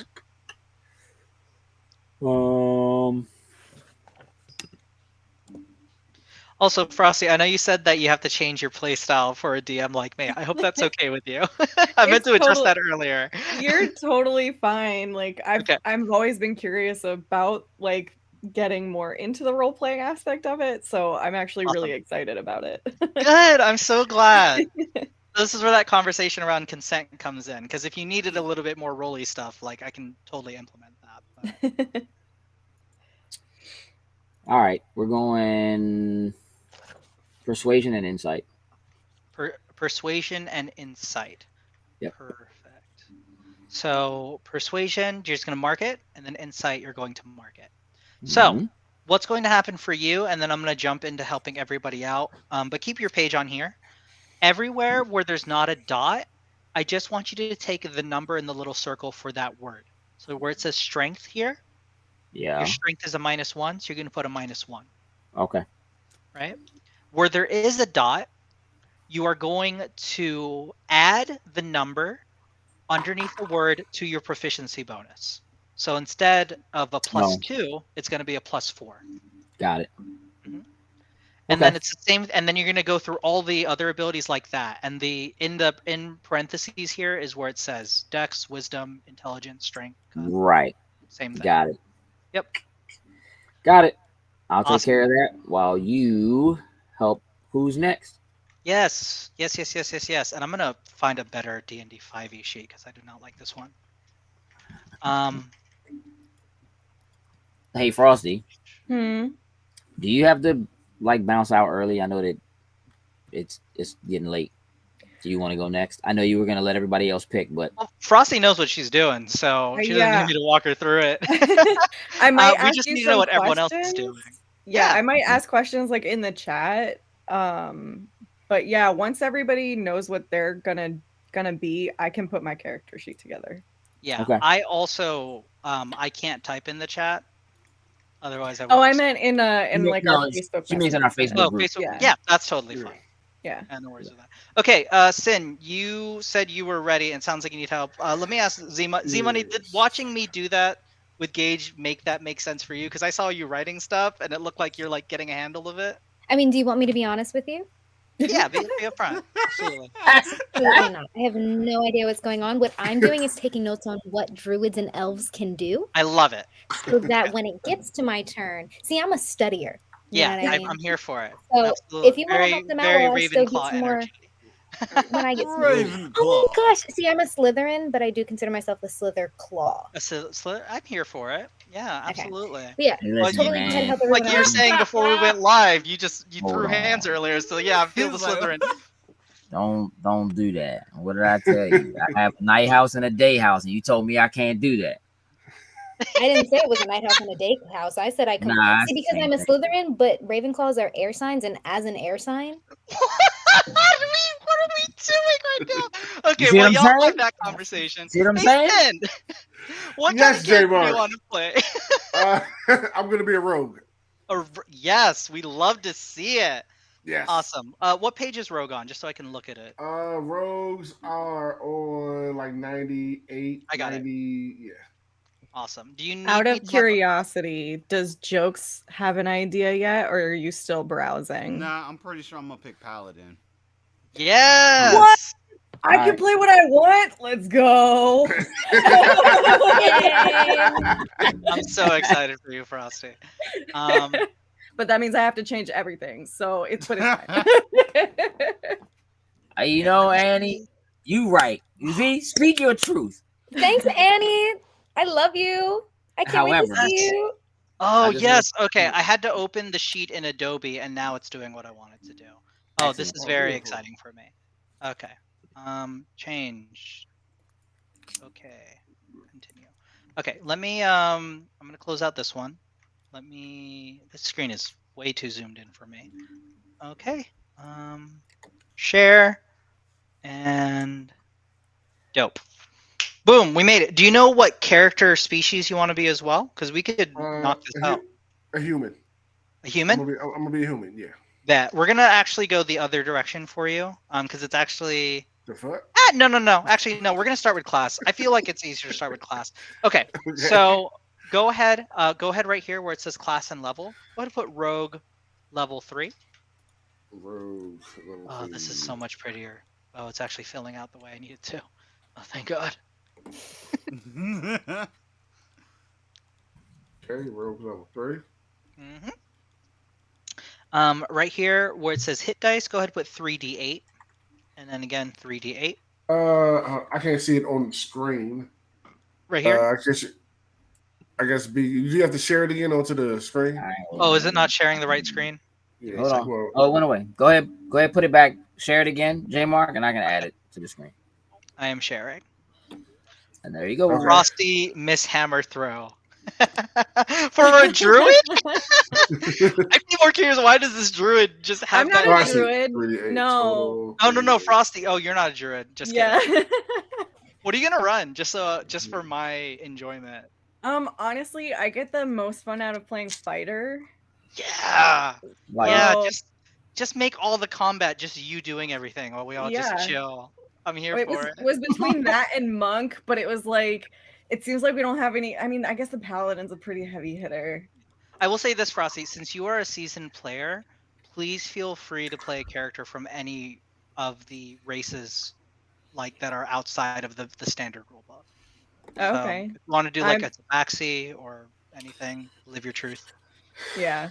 I've actually always wanted to play a Dragonborn, so there you go. Ooh. Dragonborn fighter. Fighter Dragonborn. Okay. That sounds like a badass. I want everybody to know that we have officially raised $295 so far. Did anyone donate 100 to name a character? No, they're all lying. Okay, I thought I had to ask. I just had to say. I just had to know. Okay, so Gage, you are playing a rogue. So I'm playing a rogue. Sin's playing a rogue. Sin's playing a rogue. I'm getting. Yep. I feel I'm officially a parent. I'm just getting all my children's names mixed up. Okay. Okay. Wonderful. Okay, so it says here, we're going to go ahead and distribute your stats first. Okay. So it says here, dexterity should be your highest ability, and then intelligence should be your next highest. If you want to excel at investigation or plan to take up the arcane trickster archetype, or you could do charisma if you plan to choose deception and social interaction. So let's just start here. Yes. Dex should be your highest. Do you want to do that? The highest this number can be is 15. Yes, Dex is the highest. Okay, so that's going to be a 15. That gives you 20 points left to distribute. Okay. And because that's a 15, that makes this a +2. Like that. Makes that +2, okay. And just so everyone knows what I normally do, is I usually do it in this direction, because as a gamer, I want to look at the thing that's easiest for me to notice. But the example I was showing earlier, the sheet wouldn't let me do that when I was using it on Google Chrome. So can I ask a question really quickly? Yes. I may be getting ahead of myself, so stop me if I am. But I'm looking at backgrounds. How important is that to the character and stats and things like that? They do impact your stats. They're going to be the very last thing you do. Very very simply, what would be easiest for you, Z, is you're playing a druid, right? Yeah, I know it says hermit background. Yeah. So very simply, go ahead and go to your sheet and then look at where it says quick build. And then just do the same thing that I'm doing right now with Sin. You do the 2 stats that you can make the highest for that character class, and then you distribute whatever's left over. Remember, the highest that the 8 can go to is a 15. So, Okay. and then after you do that, you can do class features and just start working through it like that. Does that make sense? Okay. It does make sense. It makes perfect sense. But so like Gage had 27, I think, to subtract from. Yeah. And Sin has 20. How do I know what number? He already distributed. Okay, but it's 27 overall. Yeah, 27 overall to distribute from. Perfecto. I'm going to start working on that. Awesome. Okay, Sin. Which one do you want? Do you want to be more of an investigative type character, or do you want to be more of a like let me deceive y'all and like you do what I want you to do? Okay, so you want to be very charismatic. Okay, so you're subtracting 7 from 20. So that will make it a 13.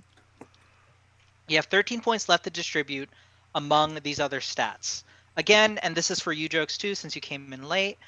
Strength is how much physical damage you can do, like heavy hitting. For a rogue, that's not necessarily going to be your jam. Constitution is how well you can take a hit. For a paladin, absolutely. Paladins go for strength and constitution. Like that's your, or honestly, also as a paladin, there is an argument for intelligence, because you want to have like a religion stat to use as an example, but you know, live your truth. But yeah, so Sin, Constitution is how well you can take a hit. Intelligence is your book smarts. Wisdom is your street smarts. Stuff like that. So as an example, because you want to be, I'm hearing rogue as in a very like you're able to read people. I'm hearing like gentleman thief energy kind of. So wisdom may be useful for you, because I can see wisdom is directly tied to insight. Because that's the street. It's the street stuff, right? Yep, it's your ability to read people. Insight is your ability to read people. Perception is your ability to just generally perceive a situation. Okay, so I got 13 points to divvy up. So also Gage for you. I'm trying to figure out. Okay, dope. Do me a favor. Where it says passive wisdom on the sheet, go ahead and do 10 plus whatever your modifier is for wisdom, plus your proficiency bonus. All right, hold on. Passive wisdom. Yeah, so I think for you it should be 10 plus 1 plus 2. I think. Where is that? Oh, okay, I see. Yeah. Passive wisdom, perception. So I put in. What am I putting in? My You're gonna do 10 plus whatever number is in this box, and I think yours is a plus 1. So should it be is for wisdom. Yeah, so 11. And then you're gonna do plus 2 because your proficiency in perception. So it's gonna be so you're gonna put 13 right here. All right. Perfecto. Thank you. And then Sin, let me know when you're done. I was thinking it would be funny if I was a goblin fighter. Actually. Please do it. Please be a small friend. I was like, Please putting it together, and I was like, wouldn't it be really funny though? That's happening. Goblin fighter. Here's something that I will do for you as a freebie, Frost, because I find this very entertaining. Here's your option. Okay. You can have your goblin able to speak common, or you can have your goblin only speak Goblish, and I will allow it to have a non-combative buddy that translates for them. Hey. Yes, please. Here's the thing, though. On occasion, I'm going to have you roll a die. If it's above a 10, the translation is what you want it to be. If it's below a 10, it is not. That's the price. I'm so okay with this. Okay. I'm okay. So like this is where the shenanigans ensue. This is the setup for like dumb shit to happen. I'm with it. 100%. I'm so here for you to just play a little goblin gremlin friend who has somebody there who sometimes mistranslates, and we can decide like day of as we're interacting and as that dynamic is built, Whether or not the mistranslation just comes from the person not knowing Goblish fully well or pettiness. We can figure that out the day of. Whoa. All right, I think I'm good to go, Jim. All right, what are your numbers, just so I can look at these? Strength is at 12. 12, good. Dexterity is at 17. Dexterity can only max out at 15 right now. Yeah, everything can only max 15, I think. Yeah, it can only max at 15 until your character species and your background increases those stats naturally. Okay, so... Yeah. So you have 2 more points back that you can distribute elsewhere. So then let's do... Okay, so Constitution is at 10. Okay. Intelligence is at 8. Okay. Wisdom is at 15. Okay. Charisma is at 15. Okay, dope. So where it says strength, I'd like for you to put a +1 in that little circle. Strength +1, okay. Constitution is going to be a 0. Constitution will be 0. Intelligence is a -1. -1. And then wisdom, charisma, and dexterity are all at a +2. +2. Yes. Okay. Yes. Yes. Okay. So back to building your rogue. So you see it says hit points at first level is 8 plus your constitution modifier. Because your constitution modifier is at a 0, you're going to start with 8. Go ahead and multiply that by 3 for me, which should give you 24. Right? Is my math right? Yep. And then where it says hit point maximum, you're going to put 24. Where it says current hit points, you're going to put 24. And 24. Okay. Because your dexterity right now is at a +2, initiative, you're going to put a +2. Gauge, your dexterity, if what is it at? Is it at a +2 or a +3? Dexterity. My dexterity is a +1. +1. Yeah. What's the number at? 12. 12. Okay, so initiative, you're going to put a +1 here. Okay. Okay. Sin. Me or Gage? Oh, Gage put his. Gage is going to put +1. Okay. Sin, you're putting Okay. +2. Yeah. Sin, right here where it says proficiency bonus, put a +2. And actually, everybody, your proficiency bonus is going to be a +2. Just out the gate. It's just where everyone starts at. Okay. Okay, so right here.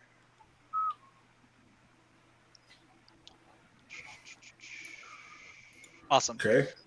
So, Sin, right here under where it says other proficiencies and language. For armor, you're going to write armor, and you're going to just put light armor.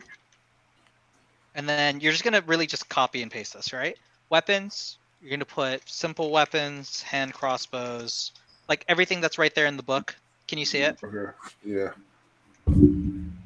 Tools, thieves' tools. And then stop after tools. Weapons. Frosty, I just keep thinking of your character, and I'm so excited.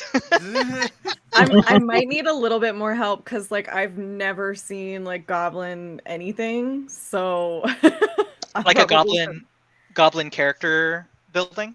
Yeah, I think that's in Xanathar's guide. Like I said, I got multiple books here. Okay. Xanathar, does this allow you to build a goblin? So I'm just gonna. So who here is familiar with JoJo's Bizarre Adventure?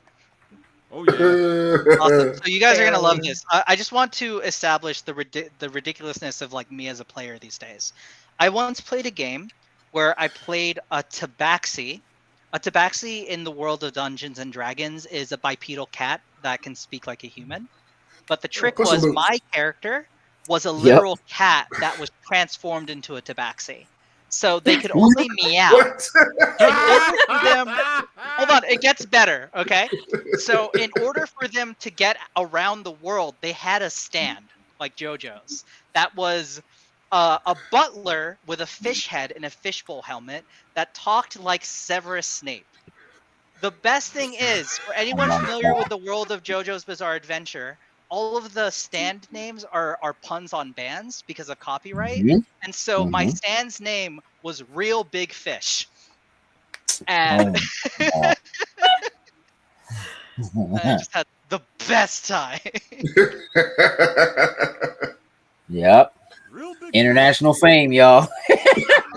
Right. That's a show with international That's fame. what it gets you. Mhm. All right, I got all those written down. Okay. Frost, you might just have to Google building a goblin because I can't. Yeah, that's what I've been reading over here. Science, you look confused. You good? I mean, I think I just jacked all these numbers up, but everything I added to my quick build, the numbers, Mhm. it should all add up to 27, right? Well, the No. After the eight, numbers you- that I added to the 8 numbers should that you add up added to to 8 27. should add up to 27. Okay, is it fine Yep. if I have a point left over? Or should I just put it somewhere? Put it somewhere. Put it somewhere. Okay. Yeah, I recommend putting it because we're doing a one shot. So essentially, the odd numbers means that you are one number away from increasing your abilities, your modifier.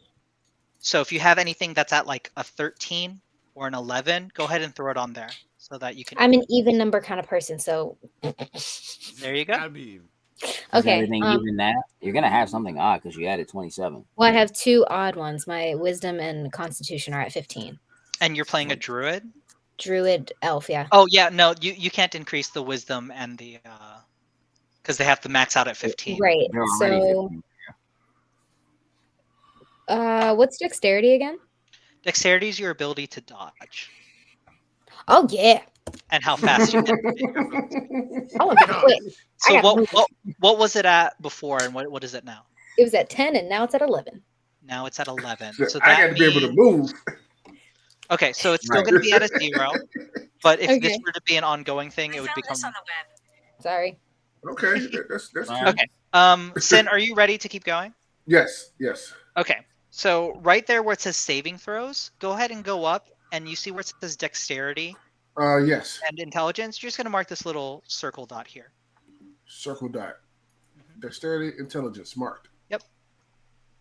And then it says choose 4 from this list. So you see acrobatics, athletics, deception, insight, intimidation, investigation.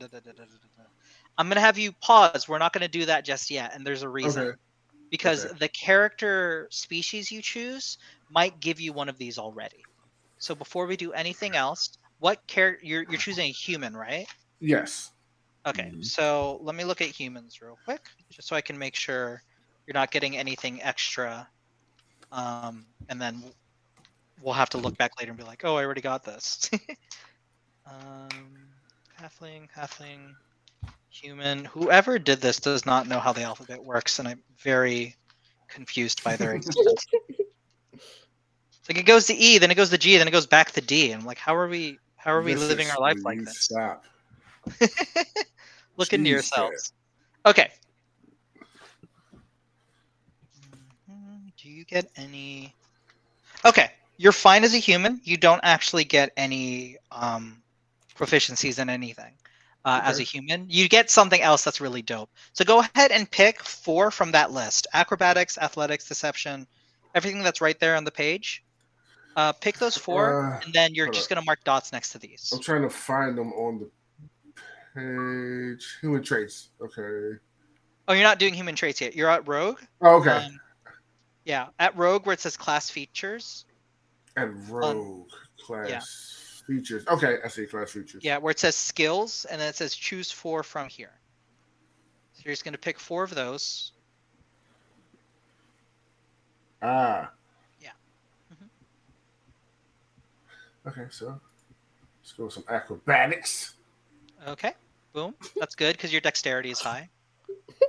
Pick What you 3 laughing more. at? Nothing at all. Oh, you don't know, man. Sin used to be mean off the diving board. I'm not saying he wasn't. I That just was a the way long he ass said it, time ago. It was. conviction. I said used to. Intimidation. Intimidation, good. You have a high charisma, so that'll be useful for you. 2 more. Right. Intimidation. I will say, Stealth is such a rogue ability, but I'll leave it up to you. And so is sleight of hand. But like I said, it's up to you. But those are like very specifically rogue things that would be useful for you to be proficient in as a rogue. But honestly, I'm gonna go with stealth. I definitely will go with stealth. Yeah, so stealth is your ability to sneak. Sleight of hand is your ability to steal.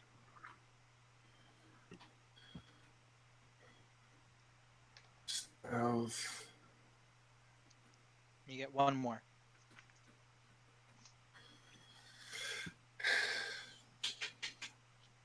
Let's see. I want to go with sleight of hand. Yeah, let's go with sleight of hand for this. Let's just go with that. Okay. Fantastico. Okay. Now we're going to temporarily go back to human before we finish out your rogue. So that's page 31, I think.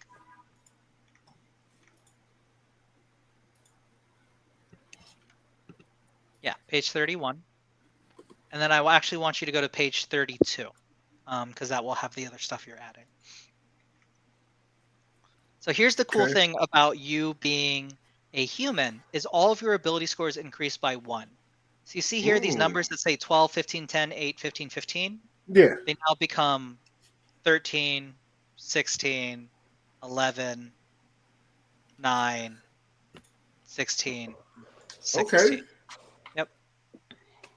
13, 16, 11, 9,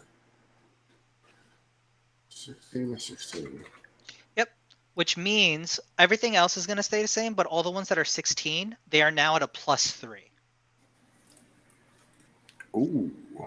So just for context, because you chose to play a human and got this bonus, if you were to roll intimidation because you're proficient in it, you now get to add 5 to that roll. Ooh. Yeah. Me likey. Yeah. Okay. So for you, because you are not proficient in perception, you are going to do 10 plus your wisdom proficiency stat, your wisdom modifier. So your passive wisdom is going to be a 13. Just that. Where'd I put that at? Right here where it says passive wisdom. Oh, okay. Put it right there at 13. Got it. Yep. And then, how tall is your human? Here's a basic human. I'm going with 6 feet. 6 feet. Okay. And how old is your character? 35. 35. Medium build, slight build, or thick with equal C's? Well, I got him sitting at 220. 220. Okay, so we'll say at 6 foot, we'll say medium. Okay. It's just standard, basically. Eye color? Gray. Gray. And then skin tone? Almond brown. Almond brown. And then hair color?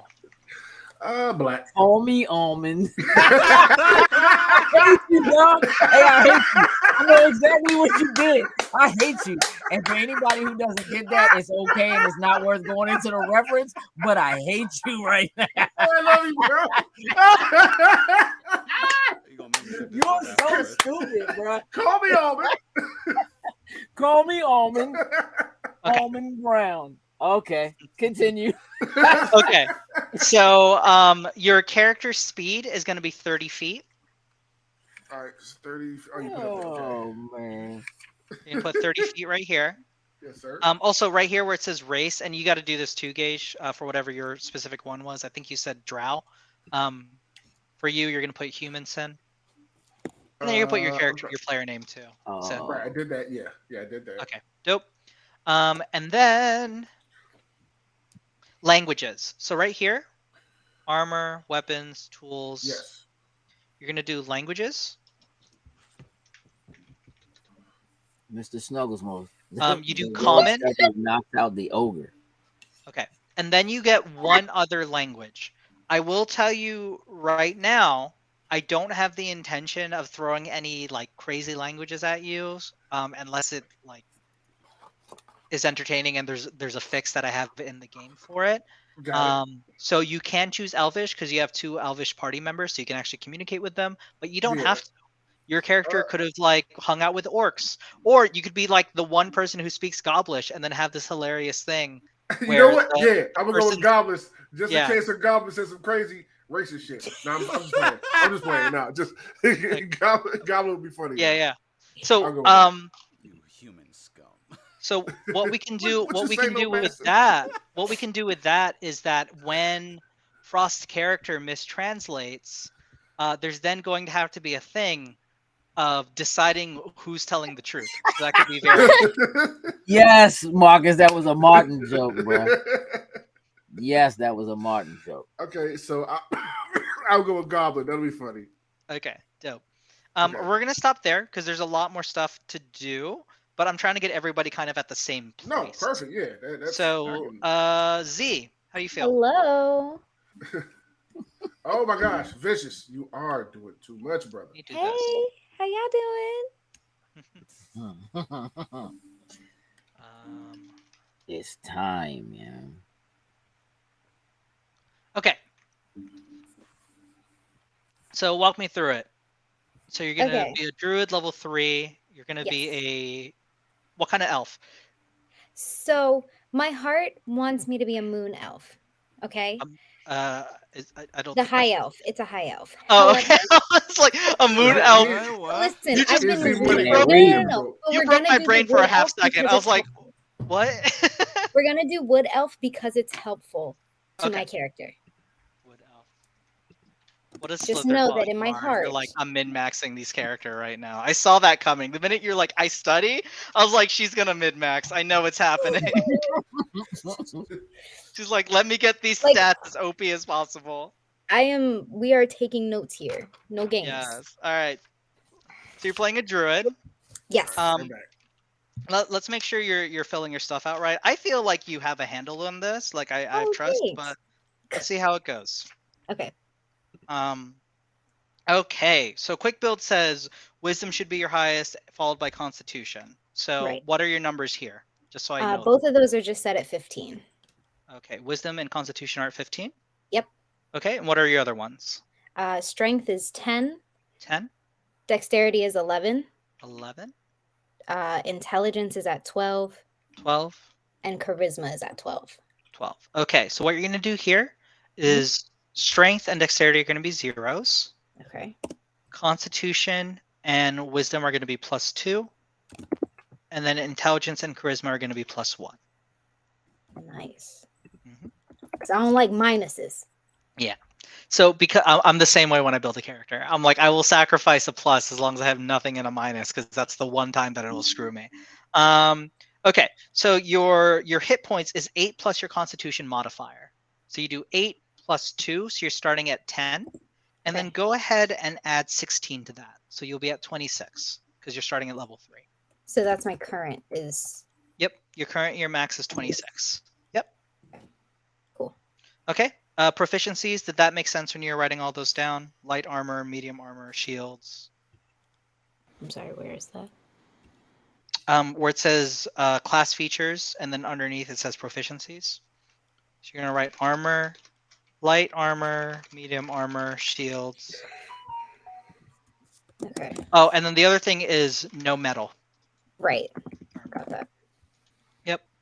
And then weapons, clubs, daggers, darts, etc., whatever is listed there. Tools, herbalism kit. That all made sense for you? For the most part. I mean, I don't know what it means, but like, we're going to go. Yeah, the reason why we're doing this is because next we're going to go into equipment for everybody. So I just wanted to make sure we're all on the same page. Saving throws, intelligence and wisdom. So that makes sense, right? You just click here, intelligence, wisdom. And then for skills, which ones did you choose? You could choose 2 from that list. So I actually wanted to ask about that. Yeah, sure. Which ones do you have questions about? So I was considering doing insight and medicine. Okay. So insight is your ability to read people and understand whether or not they're being honest or they're trustworthy or stuff like that. Medicine, there's a thing called a medicine check. So essentially, if a character is characters don't die immediately when their hit points drop to 0. What they're in is a position called death saving throws. And essentially, they roll 3 times. If they roll 3 times and the number is below 10, they die permanently. You rip up your character sheet. doesn't exist anymore. If you roll 3 times and you get above 10, your character comes back to life. But with a medicine roll, you can stabilize them, which means that they're still unconscious, but they no longer have to make death saving throws. So they're no longer at risk of permanently dying unless they get hit again while they're unconscious. Well, that is so kind. So yeah, let me get insight and medicine. I think those are cute. Sure. Insight, your ability to read, which is good. That's tied to your wisdom stat. Medicine is tied to your wisdom as well. Excellent. We love to see it. Okay. And then you want to be a wood elf, right? Yes. Okay. So for elves, which for no reason, I know why I'm confused by this sheet now. Because Dragonborn comes after human, which is not how the alphabet works. And I keep hitting it, and I'm like, okay, I go this way. And I'm like, it's not there. Where is it? Okay. So as an elf, your dex score increases by 2. So your dex is now going to be a 13, which makes this now a +1.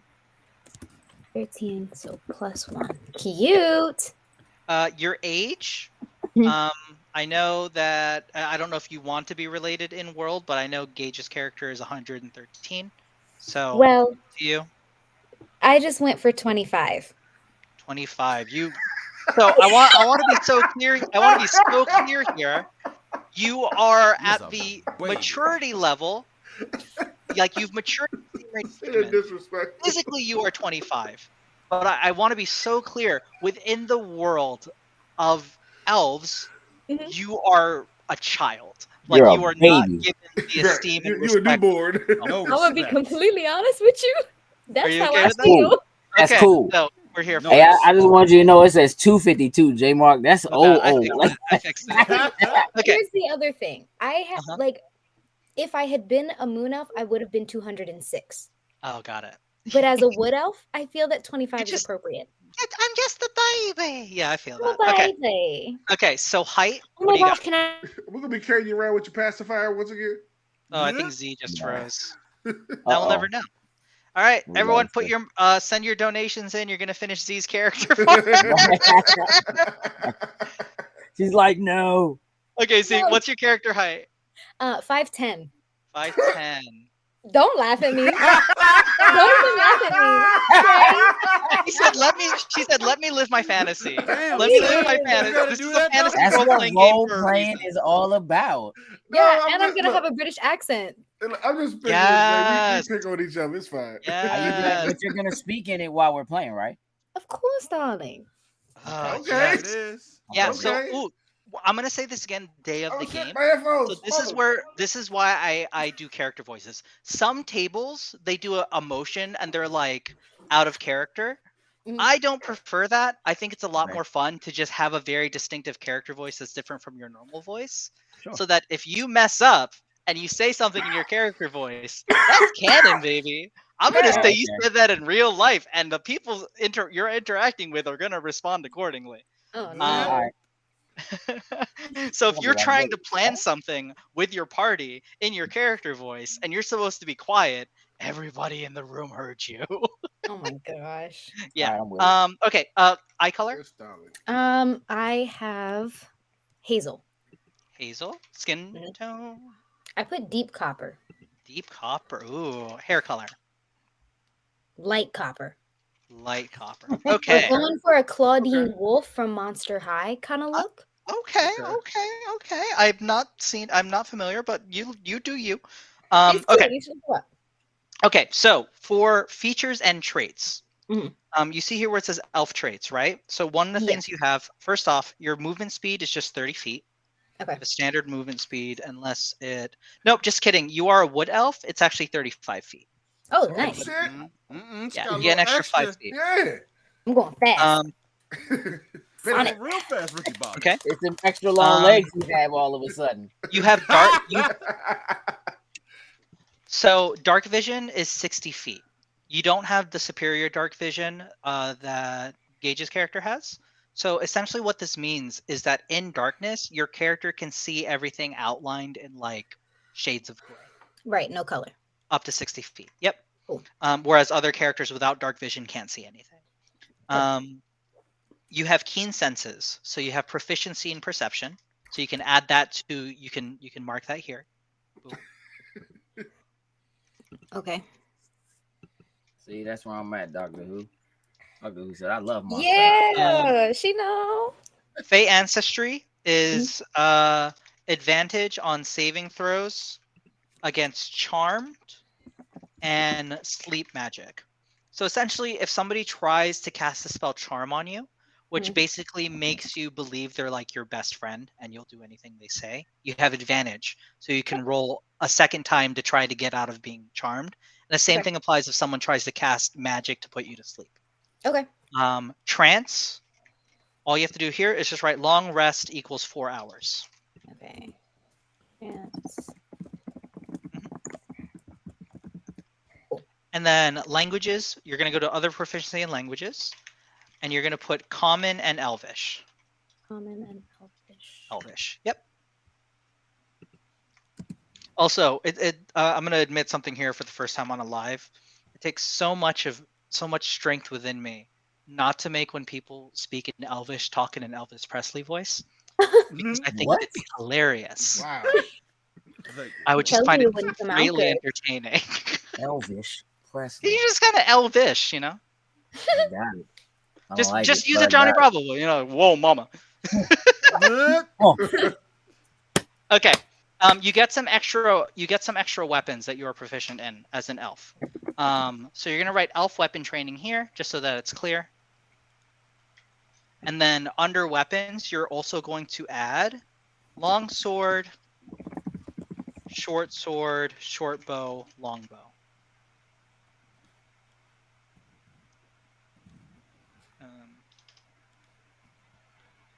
And then you're going to write Mask of the Wild. I need to look up the mechanics of Mask of the Wild. 1 second. It's not really clear to me. You okay, Frosty?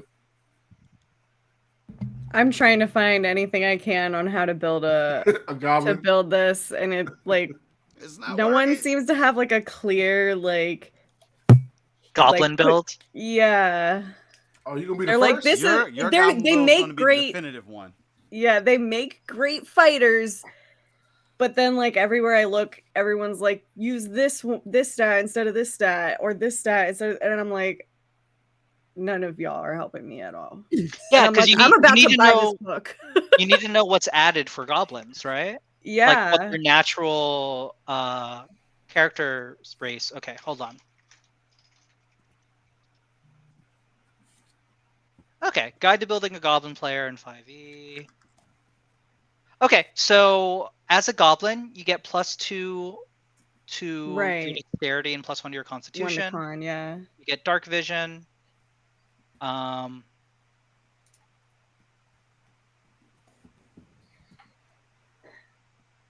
get an ability called Fury of the Small.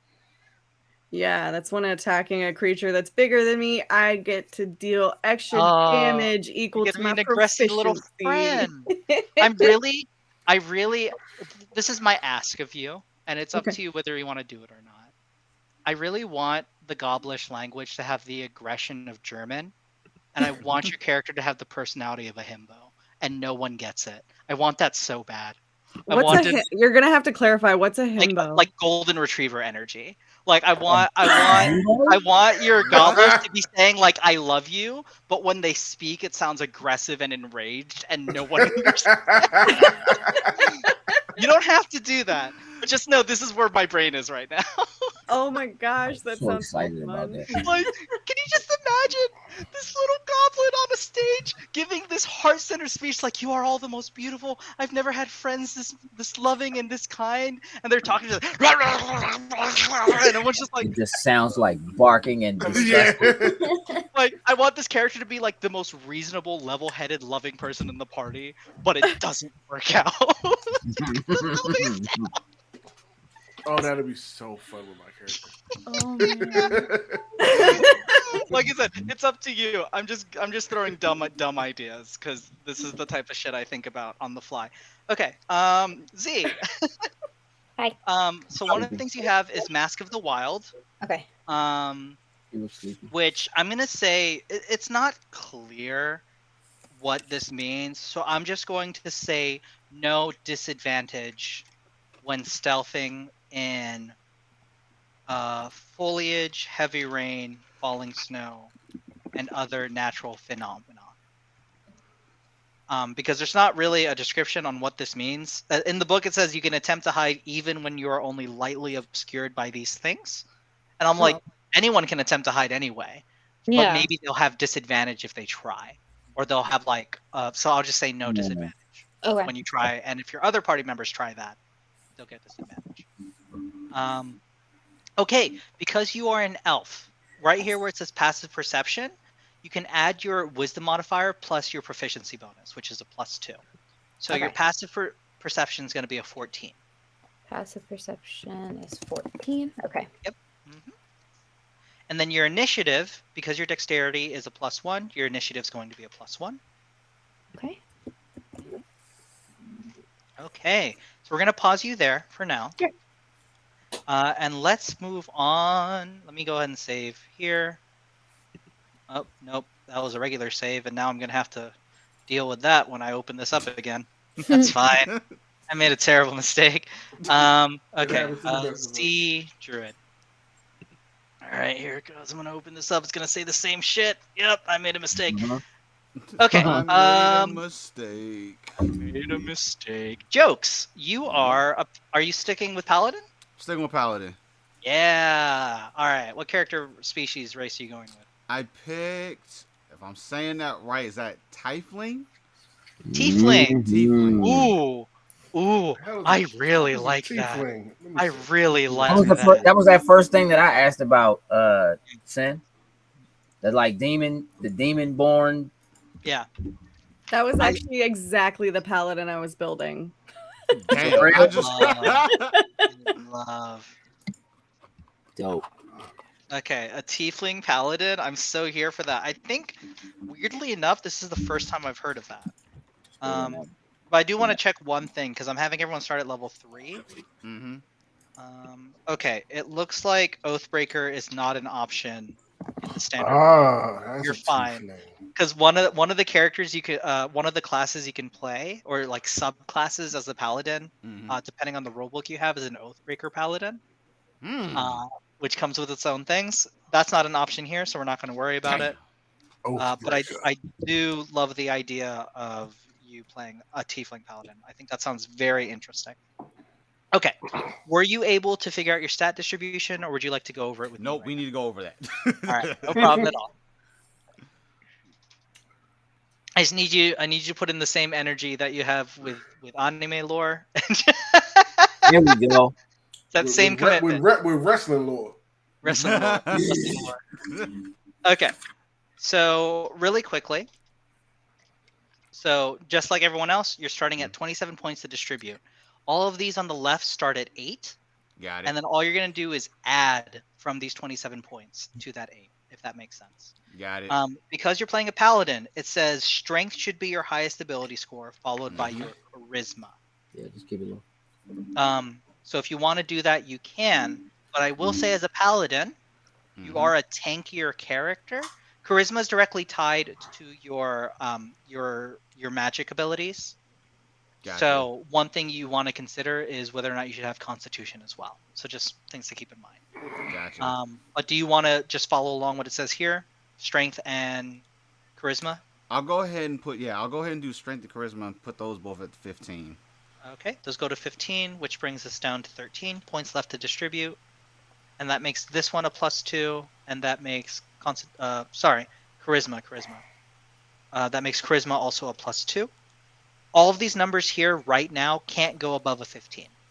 Mm-hmm. So where else do you want to distribute these other ones? And if you have questions about what each one means, please let me know. Gotcha. So Constitution will be the next one. So we'll put that one to... At 12 is when it can become a +1, just so you know. Cool. So I'll put Constitution at 12. Okay. Makes it a +1. And then that leaves... Intelligence, Wisdom, and Dexterity. Oh, Dexterity no, is your... Yeah, I'm doing Dexterity the math is your ability to dodge. Oh, you're doing the math? Yeah, what is that? That gives you 9 points left to distribute. 9 points. Mm-hmm. Cool. .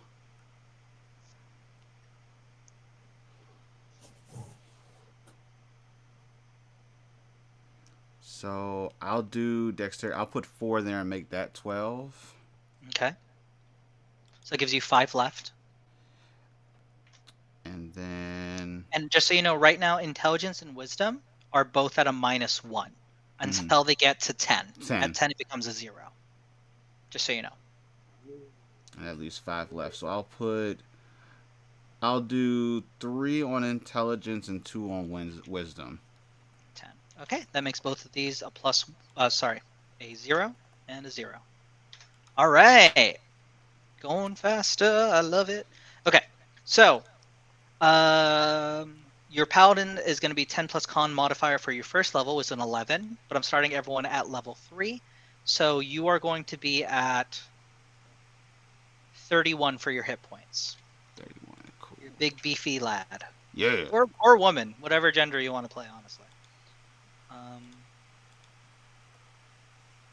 Oh yeah, if everyone can do me a favor too, when you finally come up with your character name, just go ahead and like write down what the pronouns are in parentheses, just so I know. And then when you express it the day of the game, sometimes you don't play the gender of your real life self, your real life meat cage. And that's okay.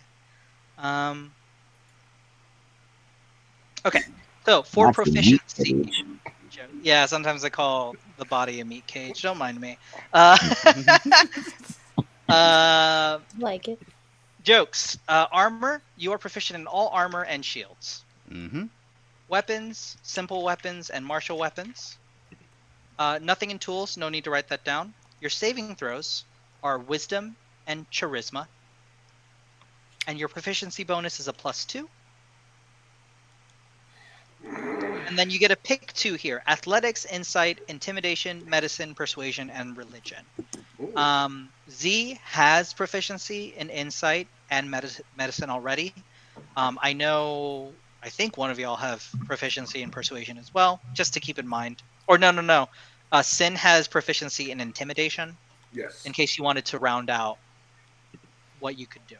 But don't limit yourself if you feel called to one thing or the other. Go what feels natural. I'll do survival. What the fuck was that? No, Zay? so it has to be from the class Oh. features list. So if you look at the class features list, your options to choose are athletics, insight, intimidation, medicine, persuasion, and religion. Oh damn! Let me pull this up so I can actually see that. I will say in my podcast, we do have a paladin who didn't take any points in religion, and it becomes the funniest thing every single time it comes up. Maybe I'm gonna do that. I'll leave that It's one up be. to you. It's up to you. I do have persuasion and insight already, jokes, as well as perception. Oh, also for Sin and Z, what I'd like for you to do is anywhere there's a dot marked, you're gonna go through this entire list here, and where there's not a dot, you're just gonna add whatever the regular modifier is. So Okay. like, for example, +2. Where there is a dot marked, you're gonna add the modifier plus the proficiency bonus. Okay. And you're just gonna go through where the whole list, just so you have all that marked down for yourself. Yeah, Alright, so let's do this. Give me what is 2 that seems like no one has picked on there. I'm just gonna pick 2 of those to kind of round it out. No one has picked religion or athletics. So I'll do athletics. Okay. And since without the religion sounds like it's gonna be funny, I think I'll leave that one. So even though I guess I'll do perception. Perception? Sure. Oh no, it's persuasion. Perception. Persuasion. Yeah, persuasion. Gotcha. Awesome. Okay. And now let's go and look at the tiefling page. Excuse me. I hope everybody How long you been watching is holding on to having that? a good Oh, time. that was about 5 minutes. I promise that when we get into the actual game, it becomes delightfully fun. This is just, it's how the sausage gets made. That's not a good time.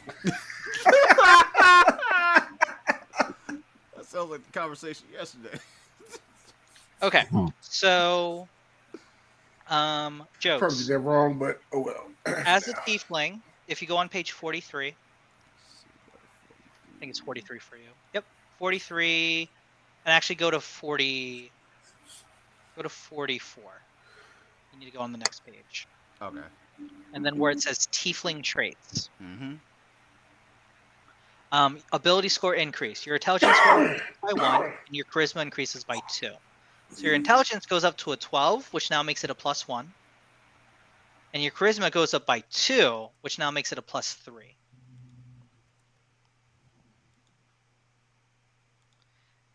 Tieflings age at the same rate as humans, but live a few years longer. So essentially, instead of living up to like 80 or 100, you can live up to be about like 120 at the max age. It's not bad. Yeah. We'll start it like we'll just do 33. 33. Okay. Height 6 feet. 6. Okay. Weight medium build. Medium. Yeah. Eyes red. Ooh. Skin color. Here's the thing. The book says generally red skin, but then there's a picture of one with purple skin. Purple. I was gonna say purple actually. I was gonna say purple. Yes, you're gonna be like my character. Okay. Hair color. We're gonna go red again. I love it. Okay. So you're basically Nightcrawler. Hair. Okay. Your base walking speed is 30 feet. So right here, you're going to write 30 feet. And then right here, under features and traits, where it says features and traits here, you're going to write dark vision, and you're going to write 60 feet. You have hellish resistance, which means you're resistant to fire damage. So what that essentially means is that if you get attacked by fire, you take half the damage that everyone else is taking. I think these are on there where I can actually see them and just kind of like copy and paste. I think I can copy and paste. Where's that showing at? Hellish resistance.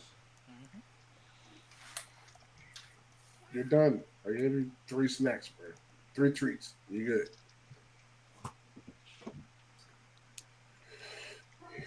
Here. Don't bite me. Stop that. Sin, we're live. Please don't be having your kinky times right now. There's an audience watching. You're trying to do this for charity. I don't know. I was just about to say, hey, dog, mute yourself, bro. Yo, what are you? I can't help Vicious being extra right now because it's. Nah, you can. All you gotta do is tap that thing like you said earlier. Like you normally do. Tap that thing. Tap the top, bro. Tap the top. Okay. Jokes. So you have Infernal Legacy, which means you get the Thaumaturgy cantrip, and then you get Hellish Rebuke once per day. I kind of put these on separate lines just to make it easier to read. Yeah. Hey, Jokes. That's what we didn't go through those words. Say either one of those words right behind them. Say it. What you talking about? After Infernal Legacy, what do you have? What do you have for these? Thaumaturgy. You were close. You were really close. No, I'd be trying to read Japanese or something. That's like I just gotta sound it out. If you're looking at like, what does that say? Zalwardo. You just wait for the voice actor to say it. That's all. Thaumaturgy cantrip. Yeah, you got it. Okay. And then right here, where it says other proficiency and languages. Ooh. Let me fix that real quick. Just for me. Languages. Right here, you're gonna put common, infernal. So essentially, if you run into like demons or devils or any kind of infernal creature, you can commune with them. You can talk to them. Okay. So like I said, anybody who pays $100 can name everyone's characters if they want. But just for fun, I want to touch on Jokes' character. So please don't feel like you have to name your character according to the recommendations in the book, right? Just because you are a wood elf Z doesn't mean you have to go for a wood elf type name, as an example. You don't have to. You can if you want to, but you don't have to. But for tieflings, why I find them interesting is they have their infernal names and then they have their chosen names. The infernal names are often like they sound like they're Latin, but I'm pretty sure they're just like fantasy bullshit. like Iados or Scamos or whatever. And then their chosen names is like usually when they reject their infernal heritage or being associated with the idea of them. It's throwing off their dead name, to use my language as a non-binary person, right? So, and then like whatever name they choose for themselves. So as an example, my character from my podcast is a tiefling. Their infernal name was Albinsight, which is German for outsider, because they had really shitty parents, and they chose the name Twilight for themselves. So, Okay. just as an example. And you can decide if you want to do just Infernal. If you don't give a shit, you are a paladin though, so it makes sense to me that you'd have a chosen name. Just putting it out there.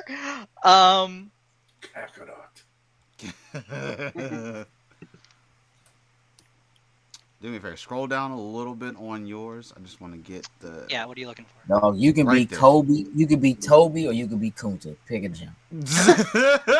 I want you to know that I very consciously did not say that. I was like, I know it. I am I knew non-binary. it. I can say it. So I'm gonna say this. I'm not gonna say that. It popped in my head, and I was like, I'm not gonna say My name that. is I'm not the Kunta. person to say that. That's not my place. I'm the wrong kind of brown to be saying that. Mhm. He's like, I'll say it for you. Don't worry. You know what, J-Rock, where he's got his dark vision and all that stuff at, I know we left it out on mine because we were moving on everybody, just FYI. Okay, so really quick, remind me of what your character class is? Rogue. Rogue. Okay, so for Rogue, go ahead and head to the Rogue page. I don't remember what page it is for you. I think 95 or something. Rogue is 92. Starts on 92. 94. Starts on 94. 94, Okay. 95. And then you are also a human? Yes. Yeah, so humans don't receive anything like that right now. Okay. Okay. Yeah. Like very strictly with humans. I just do what I want. Yeah, you don't get any kind of special species bonuses because your biggest bonus is the +1 to all your abilities. The bonuses I got to my Yeah, stats. that's like Okay. as you can see, that's like real OP if it's played Yeah. right. Okay. But with that in mind, that's everything for you right now, Jokes. Let's just because Jokes, really quick. For your dexterity, for your initiative, go ahead and add your dexterity mod. So it's a +1. So right here you're gonna write +1. Cool. Okay. So do I still have the page up for oh no, I don't have What? I do have it. Okay, hold on. Yeah. Probably Okay. for Frosty. She got to get her goblin on. I'm just I trusting just bought Frosty it on. to know. I just bought it on D&D and D&D Beyond, and I'm doing it because I was like, I can't find what I need, and I'm just so I'm cheating and doing it there. Hey, Frosty. Frosty, salute to you for being a trooper for that. Like, you didn't have to do that. It cost a whole $2. Oh, that's expensive. I love Hey, you spent hey, somebody don't significantly somebody just less donate money on $2. that than a set of dice. Right? Yeah. Facts. Okay, I was getting ready to text you, like, are you okay? Because you've been like, your She's face locked. has been She's in been that focused. I screen, have like been you've been so locked in. frustrated, like just trying to figure out like a decent way to build it, and it was like there were so many questions left unanswered on like every page that I found. That's why she's because going to I'm buy not this. familiar That's with why them. she's going to buy so. this come next Saturday. So Grab 'em. here's because I have 2 players here choosing actually 3 choosing spells, spellcasters. This is where it gets a little bit challenging Shady. if you're new, but it'll be fine. So I'm trying to mentally figure out how I want to play this. Okay.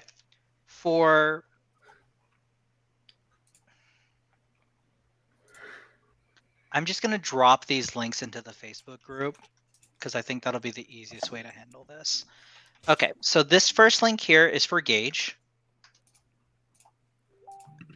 You will need that. Okie dokie. This next link is for Z. Z money. Oh my god. I'm back in college. Oh, And then this last one is for jokes. Just so y'all have that.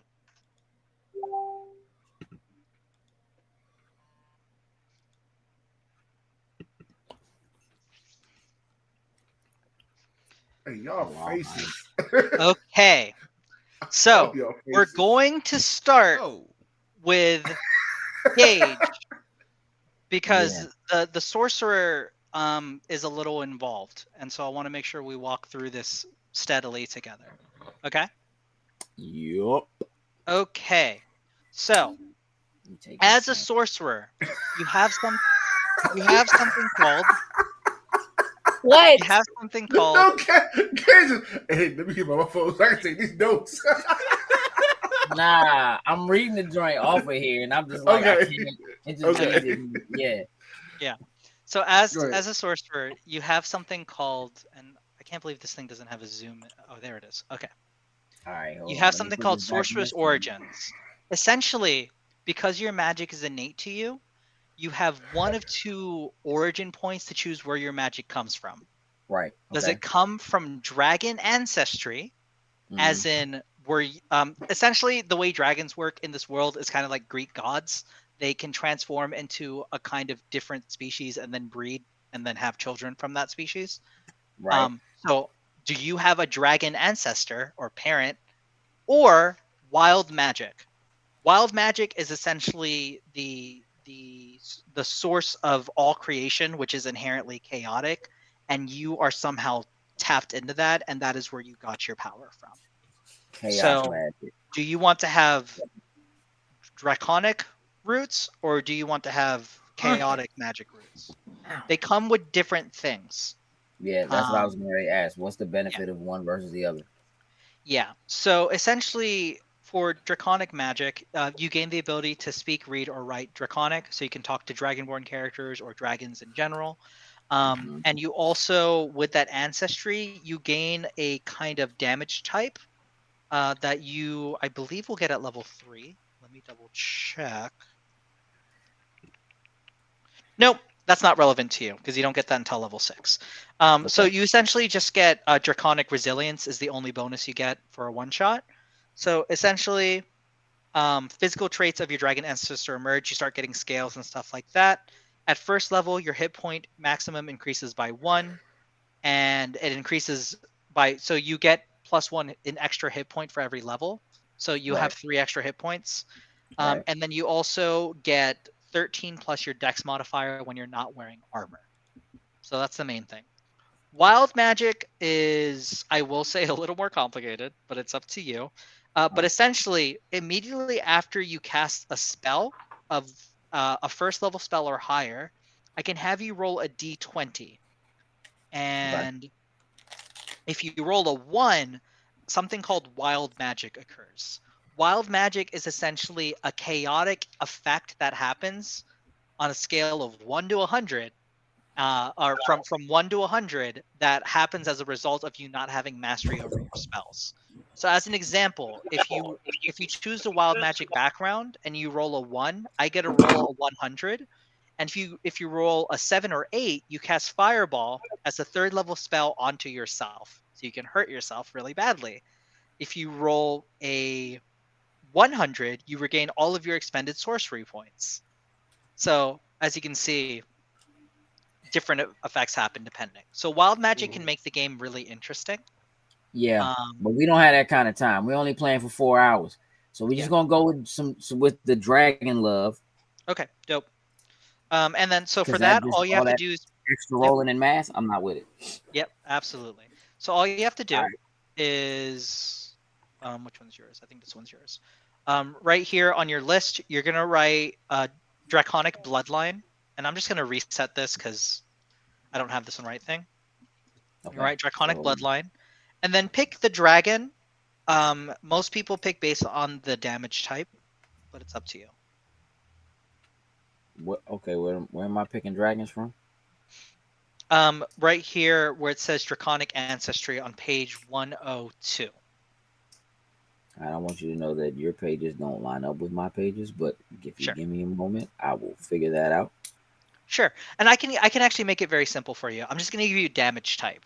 Do you want to add acid damage, lightning damage, fire damage, poison damage, or cold damage? Poison.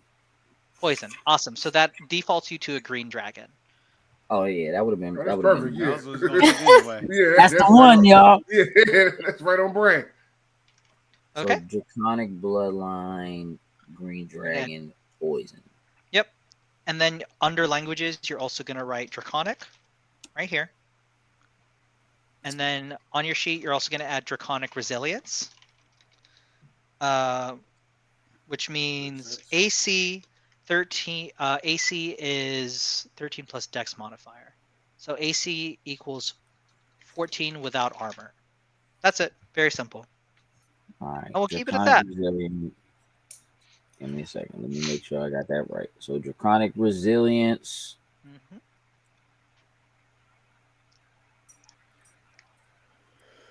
And that is AC equals 14 Mm-hmm. without armor. Yes. And and language was draconic. Is that what you said? Yep. You just had draconic there.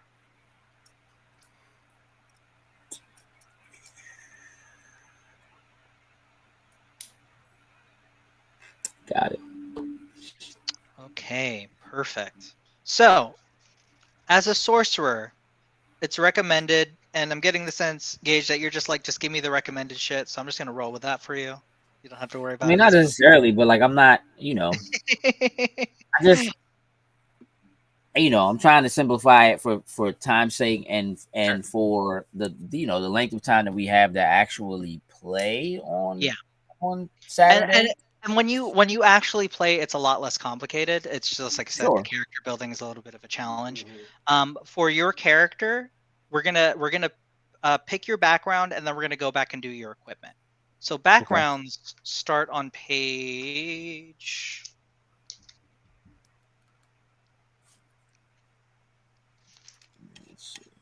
Start on page 127, which for the electronic one is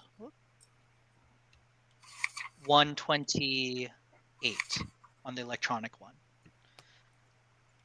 So essentially, the Still be in the background. sorcerer section, though, right? I'm sorry. That would still be in the sorcerer section, or is it somewhere No, else? your background it goes in its own section. So Okay. backgrounds are things you can add to your characters, and actually, I'm gonna have everyone go ahead and look at that for your characters as well. What did you say? So- 127. 128 for background.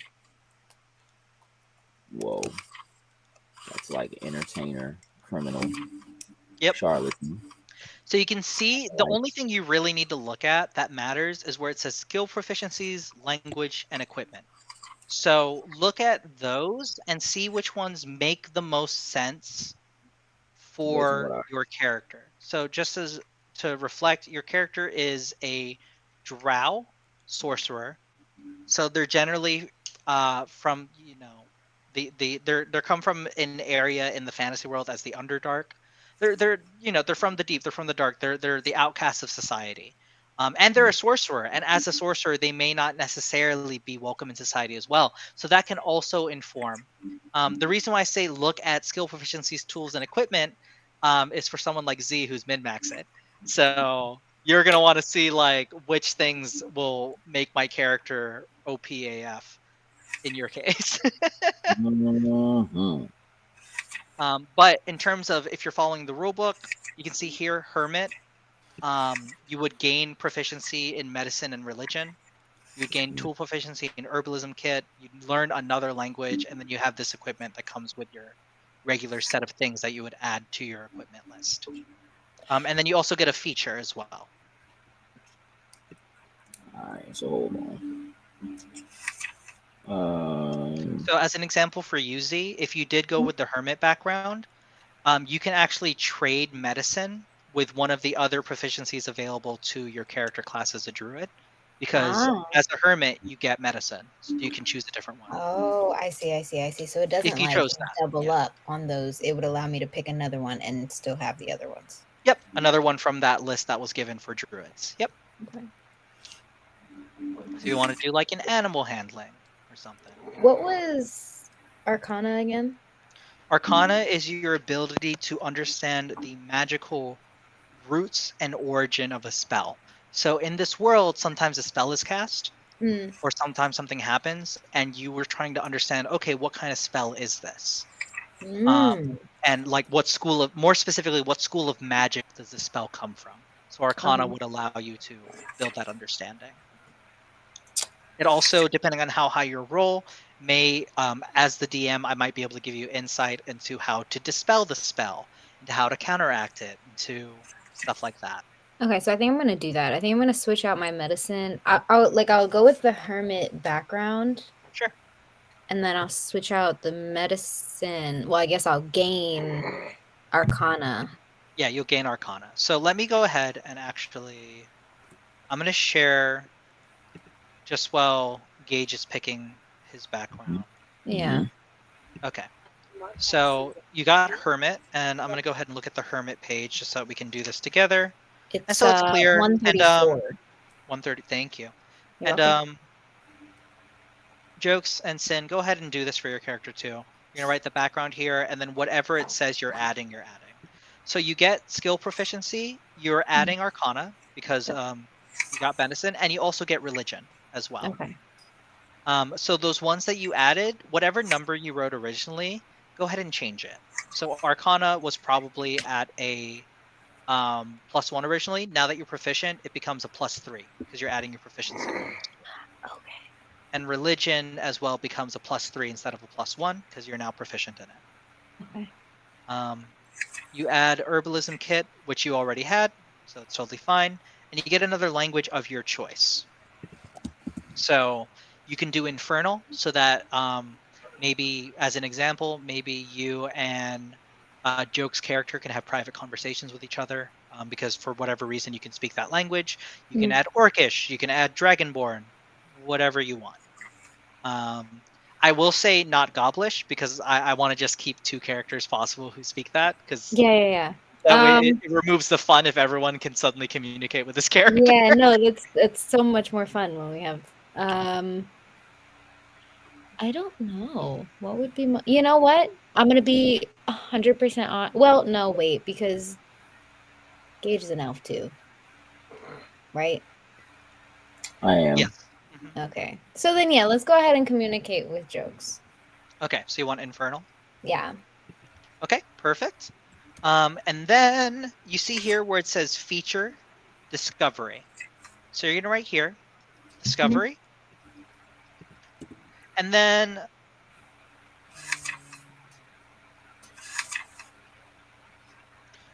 this is something that you and I can talk about. Like, Are we Facebook friends yet? I don't know, but we totally can be. Yeah, so message me on Facebook directly. And essentially discovery, I'm just going to read it from the book. The extended hermitage you've gone on has given you access to a unique and powerful discovery. So this could be an ancient rune, this could be a truth about the universe, this could be a spell that no one else knows about.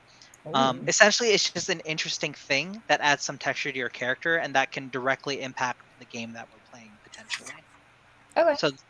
So this is something that you know that your party members wouldn't necessarily know at the top of the game. Okay, cool. So yeah, I can't figure out how to add you from. Oh, there it is, members. Yeah, I just sent you a request, so. Okay, dope. Okay, so you're good there. Well, Gage, are you still looking? Yeah. Okay. Go back to the Druid page. Okay. Z. That was, I think that was 60. No, that was 21. Well. It was 65. Oh, no, 65, that's right. I have like different numbers written down over here, so I don't know what's what. All good. Okay. Yep. Okay. So where it says equipment, it says you start with the following equipment in addition to the equipment granted by your background. So you already did your background. Okay. So your options are a wooden shield, or any simple weapon. Mhm. And then you also can choose a scimitar or any simple melee weapon. And then you automatically get leather armor, an explorer's pack, and a druidic focus. The druidic Wow. focus, very simply, is any kind of item of your choosing. I would keep it small. That is like kind of like a talisman for your power. Okay. Yeah. Okay. I don't know what the heck a scimitar is, but I'm looking at a picture of it and it looks really cool. So it's Okay. like a curved sword. Yeah. Yeah. Yeah. Curved sword. Okay, so Um, you want a wooden shield and a scimitar? Is that what you're looking at? yeah. Okay, so your equipment, right here where it says equipment, you're gonna write wooden shield, I'm a badass. and then you're also gonna write leather armor. Okay. I have scimitar. I don't like none of these Which is backgrounds. attacks and spell No, casting. I'm like, Right I'm here, reading you're these gonna put songs like, scimitar. I'm sorry, in what section? Where it says attacks and spell casting, you're gonna Oh, put I see. scimitar. All these jumps weak. And then right here where it says equipment, you're also gonna write explorer's pack. And then whatever your druidic focus is, whatever you want it to be. It could be whatever A you want. purple crystal. Purple crystal. So An like amethyst. An amethyst, yes. Small amethyst. Do you want it to be shaped in anything or just as an amethyst? I would like for it to be raw amethyst, not tumbled. Small raw amethyst. Okay. Yes, please. Thank you. Awesome. Okay. You also learn the language Druidic, Yes. which is the secret language of druids. Okay. Mhm. And now we're getting into the spellcasting stuff. So we're gonna go over this for you because it's a little different per character. But if Okay. you scroll down on your character sheet, you see right here, boom, Oh boy. and you're just gonna write druid here. Okay. Mhm. I'm a druid. Okay, let me look up spellcasting ability here. Okay, you're gonna write wisdom for your spellcasting ability. Okay. Wisdom. Spell save DC is 8 plus your proficiency bonus, which is 2, plus your wisdom modifier. So your wisdom modifier is a +2. So it's going to be 12. 8 plus 2 is 12. Okay. And then Okay. your attack modifier is just proficiency and wisdom. So it's going to be a +4. Does that make sense?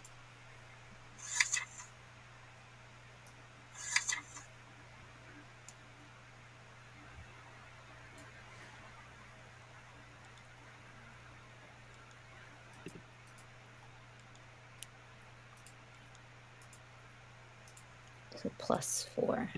Okay. Okay. +4. Okay. Okay. So this is where as a spellcaster, it's kind of involved. Mm. So you can see here, spellcasting, right? Mm-hmm. At first level, you know 2 cantrips of your choice from the druid spell list. So Right. right here, On that the link you sent us? yeah. Okay. So right here, all you're gonna do is look through this list. Yeah, I would open just like a separate tab to read what they Mhm. do. Okay. And then you're just gonna pick 2 spells that you really like, and then you're gonna add them into your where it The says cantrips. Yep. Cantrip. Okay. And then I get 4 on the first, so I go over to the level 1. Yeah, I'm double checking how many spells. Okay, So good. because you are starting at level 3, Yeah. you get 4 level 1s. You get 2 cantrips. Yep. 4 level 1 spells and 2 Level 2. level 2 spells. Yep. And no, that's how many spell slots you get, not how many spells you know. Let me double check. Ah. Yeah, that's why I'm double checking. That's sneaky.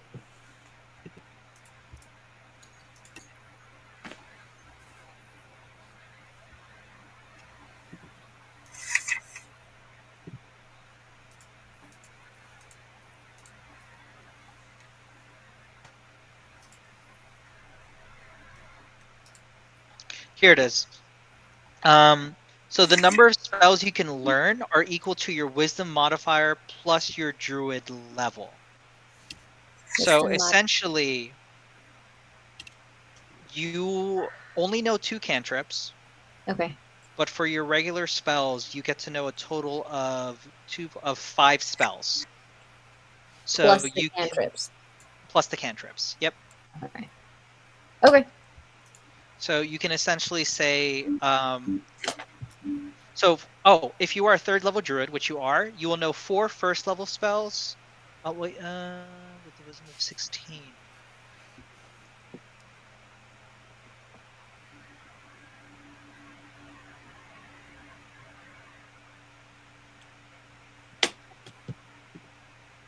Dope. Okay.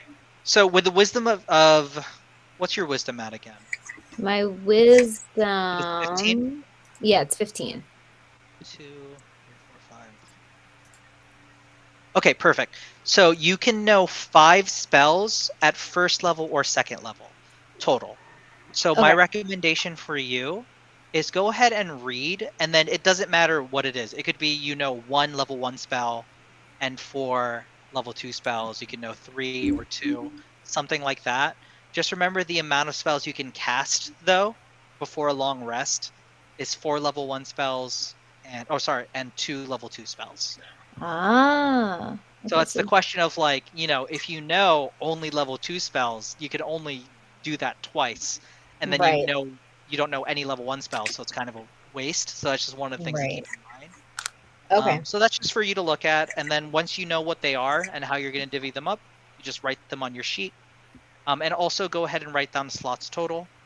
So where it says slots total for you, you're going to write 4 next to 1st and 2 next to 2nd. Okay. So You're just going to write your spell names, and that's it. Yeah. Like I said, Okay. it's more involved just because it does involve a little bit of reading. Yeah. No, But that's cool. that is something you can also just do on your own time. Yeah. I think I'll probably do that. Yeah. The other thing to note here, just to show everybody this, right here, personality traits, ideals, bonds, and flaws is flavor.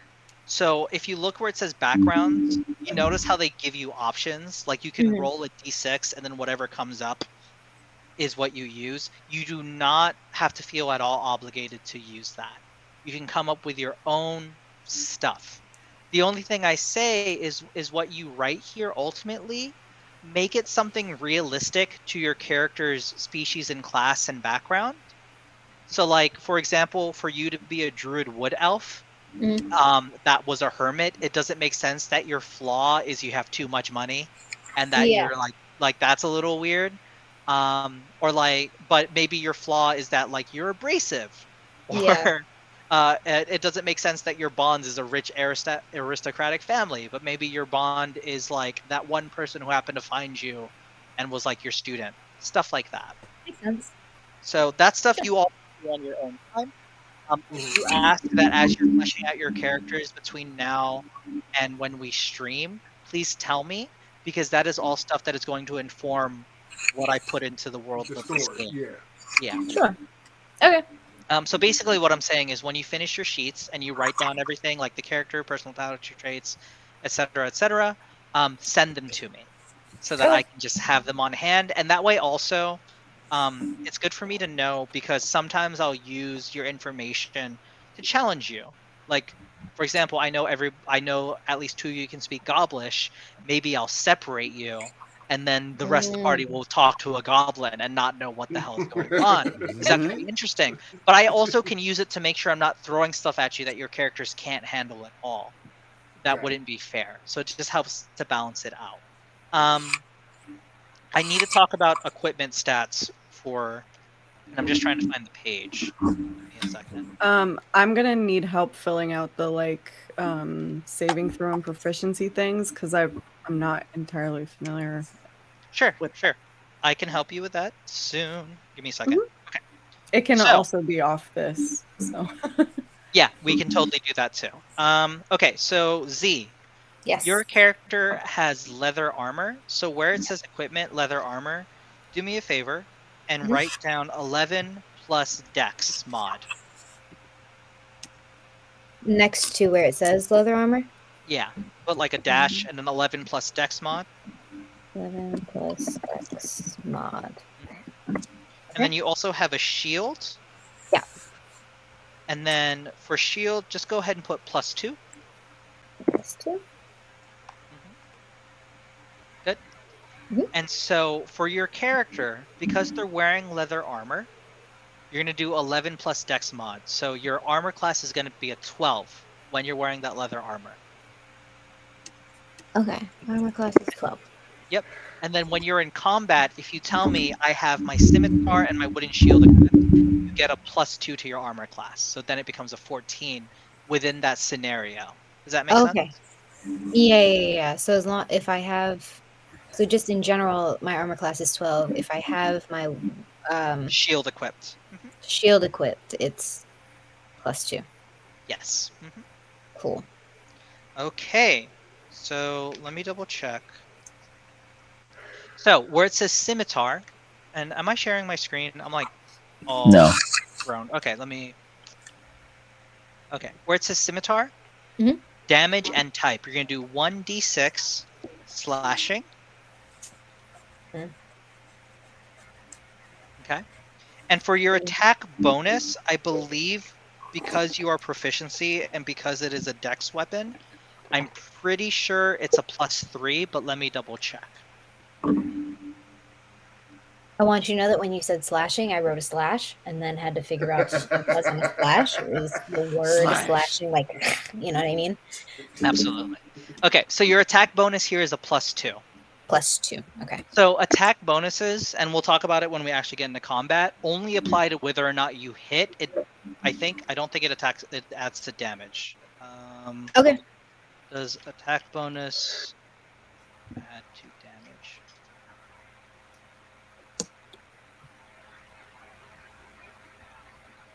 Yeah, it's only added to your attack roll. Okay. Oh, it's calculated using your proficiency bonus plus your relevant ability modifier. So it's actually a +3 for you. Oh. Yeah. Okay, I remember now. Dope. Okay, so you are basically done beyond character name and your background and stuff like that, but and figuring out your spells, which you'll do on your own time. But yeah, you're basically done. Yay! So my last request is that when you send this to me, when you save it, please save it as like your name, and then your as your character's name. So whatever that may be. I'm just gonna write Moon Pie, and then whatever it is. So in this case, Druid Wood Elf. Okay, cool.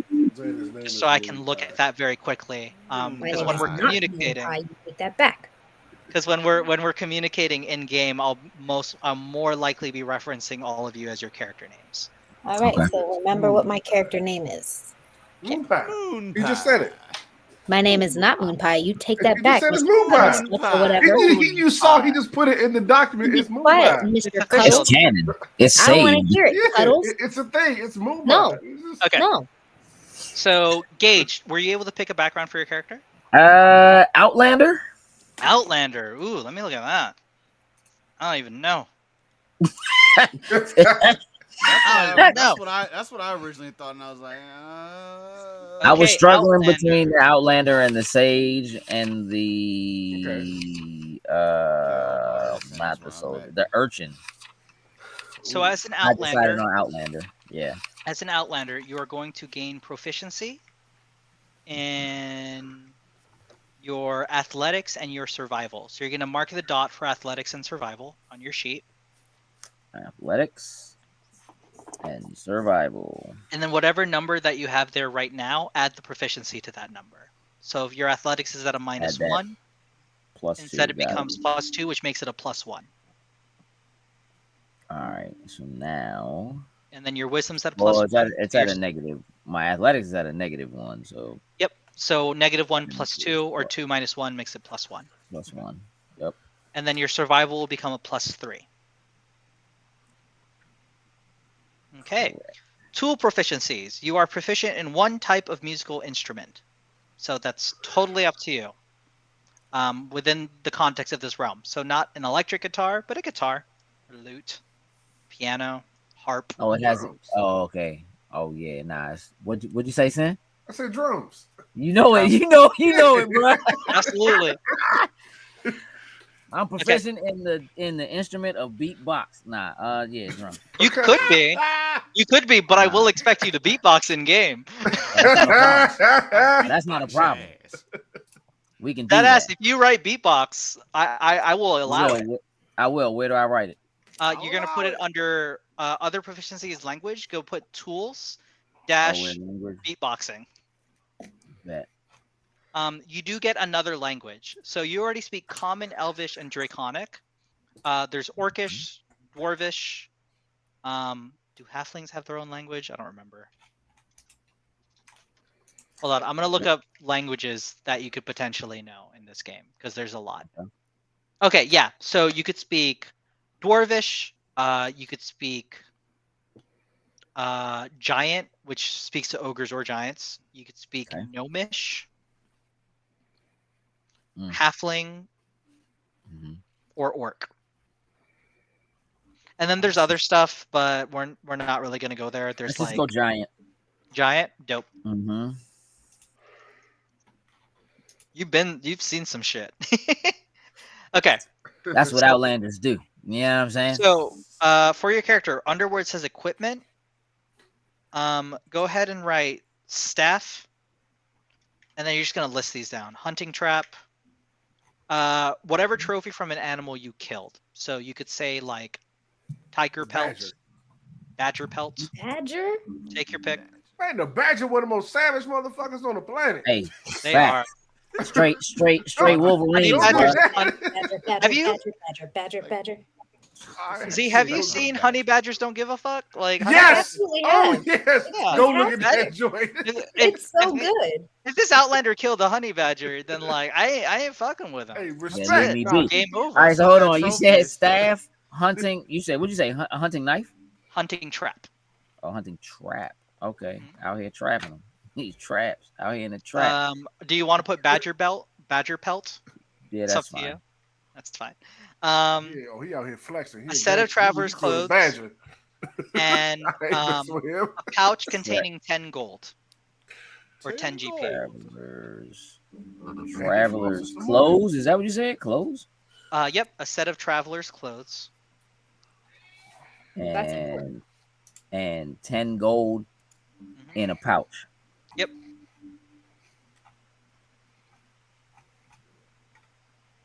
All right. Okay. And then you also get the feature Wanderer. And so this is a little detailed. Where does that get listed? Yeah. That goes under features and traits. On that box to the right, right? So I'm going to make this as simple as possible.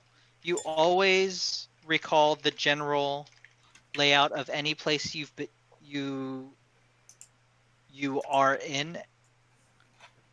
Oh yeah, okay.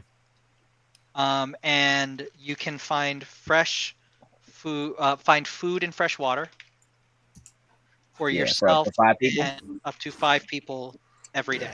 Yep. That was part of why I picked that. Yep. Dope. Okay, we're gonna go back to your character class again is a sorcerer. So we're gonna go back to the sorcerer page again, and now we're gonna add your actual equipment, and then do the fun stuff of your spell stuff again. So, first off, initiative. Now that all of the stat stuffs have been settled, your initiative is gonna be a +1 on your sheet. All right, so hold on. Initiative is a +1. Wait, hold on. Where is that?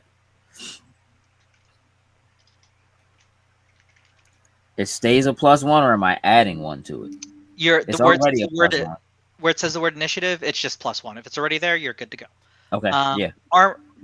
Okay, so next, equipment. You start with the following equipment in addition to the equipment granted by your background. So here's your choice for weaponry. A light crossbow with 20 bolts, so you have ammo that you have to keep track of. or a simple weapon. A simple weapons list, I almost said very simply, which would have been redundant. You have the choice between a club, a dagger, a great club, a hand axe, a javelin, a light hammer, a mace. You already have a staff, a quarterstaff, so you're set there. A sickle or a spear.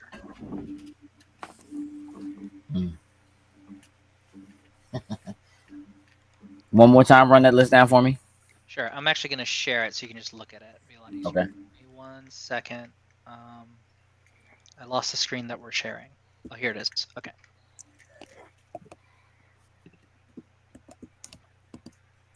This is so in depth. Yeah, it's I would argue the longest part that usually keeps people from playing. But then when you're past it, it's like, oh shit, this is awesome, and then you get used to it and it's a lot faster. Yeah. Okay. All right. Simple melee weapons. So these are your options right here. Okay. Club, dagger, great club, hand axe, javelin, light hammer, mace, quarterstaff, sickle, and spear. Yeah. And I already have a staff. Damage. Yep, you already have a staff, so you can already do something that does 1d6 bludgeoning damage. Oh yeah, we're not. Also, we're not going to worry about weight because that's way too involved. And unless it's something really absurd, I'm not going to worry about it. All right, we're going mace. Mace, okay, dope. Yeah, because it's not two-handed. Let's go mace. Dope. Okay, now, so where do I have to put that? All right, where am I listing that? So where it says attacks and spell casting, you're gonna write mace. Oh, okay. Oh, and it turns out your staff is actually not a weapon; it's just a regular staff. I mean, you can use it as a weapon, but it's not going to use the quarterstaff stats. But you're gonna write mace, and then you're gonna write 1d6 bludgeoning, or bludge, whatever fits. And then mace, I believe. Let me see. Hold on. Mace 5e attack bonus. What kind of weapon is it? It's a versatile weapon.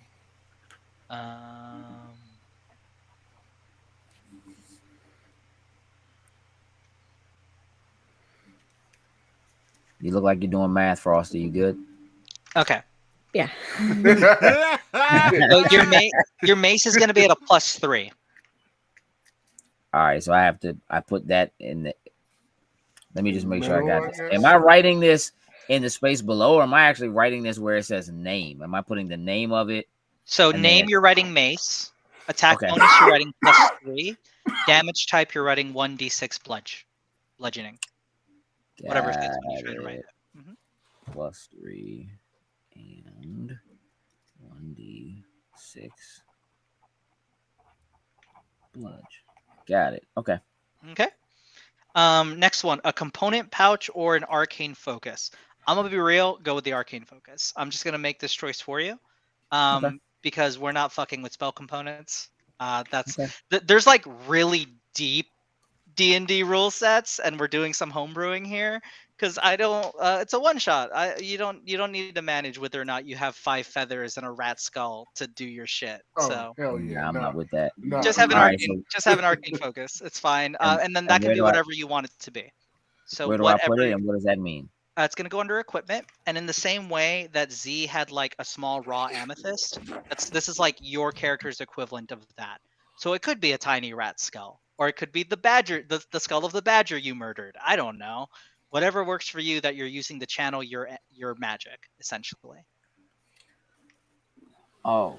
It's like the equivalent of a wizard's wand, but in this case, it's not a wand. All right. Can it be an angel wing? Like a literal angel wing? Yeah, like a feather from an angel wing. I'll give you an angel feather.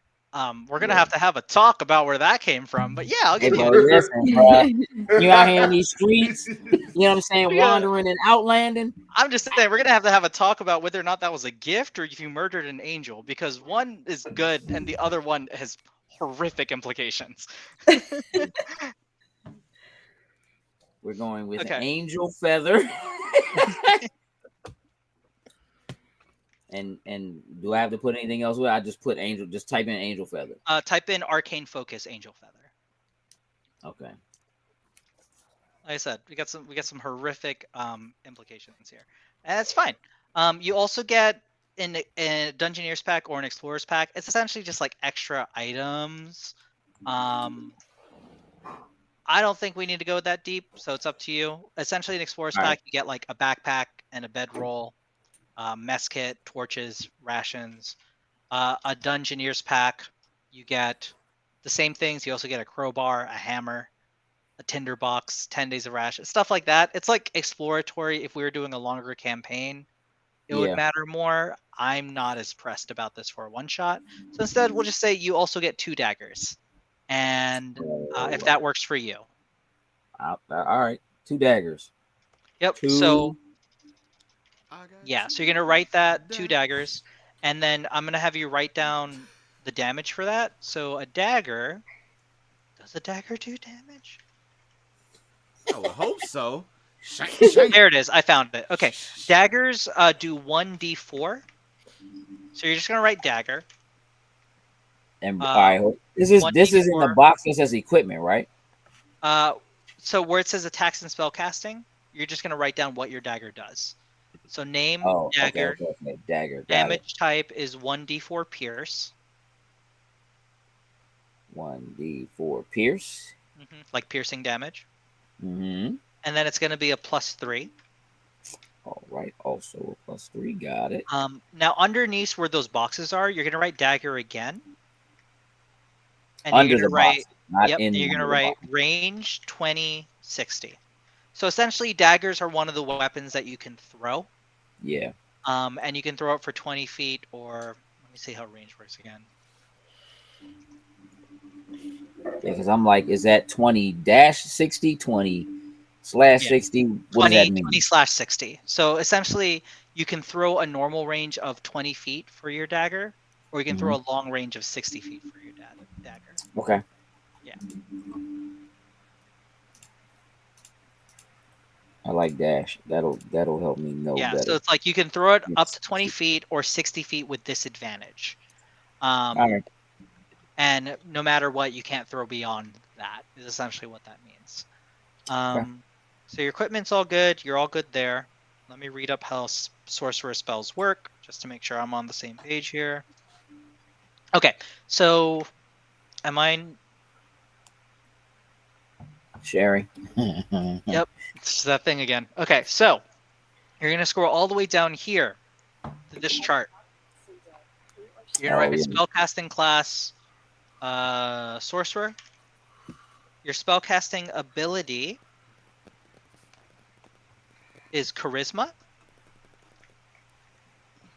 All right.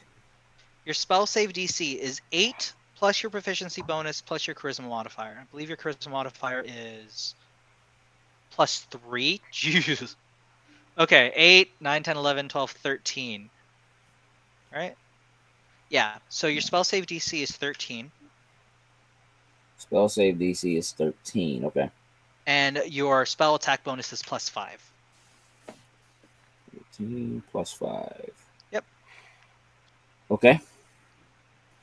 Okay. So, let me read this really quick.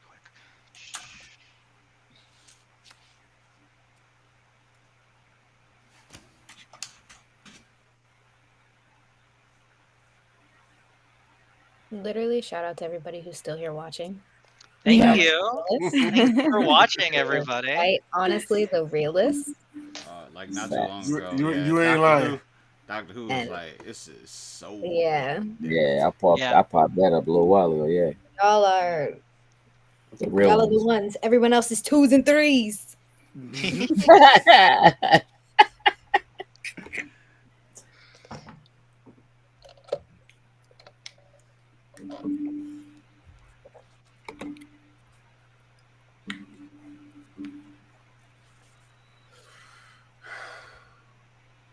Okay, dope. Okay, so as a sorcerer, you will know 4 cantrips and 4 spells. So this is something that you're going to be doing on your own time, because once again, it just involves some reading and figuring out what you want to do. But 4 essentially, cantrips and 4 spells. 4 cantrips and 4 spells total. Yeah. So what's going to happen is you're going to know.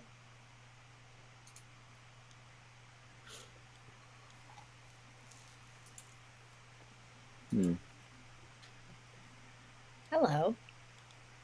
Somebody said me. So hey. That's Taj. Yeah. Hey Taj. So essentially, what you're gonna know total is 3 level 1 spells and 1 level 2 spell. We'll just keep it that simple. So what you're gonna do is you're gonna pick 4 from the cantrip list that you just know, and you're gonna add it to your character sheet where it says just like Cantrip. where it says spell names, where it says cantrips. Then you're gonna click where it says first level on that website. Yeah. You're gonna pick 3. You're gonna pick 3 of those. And you're gonna pick second level, and you're gonna pick 1 of those. All right. For slots total.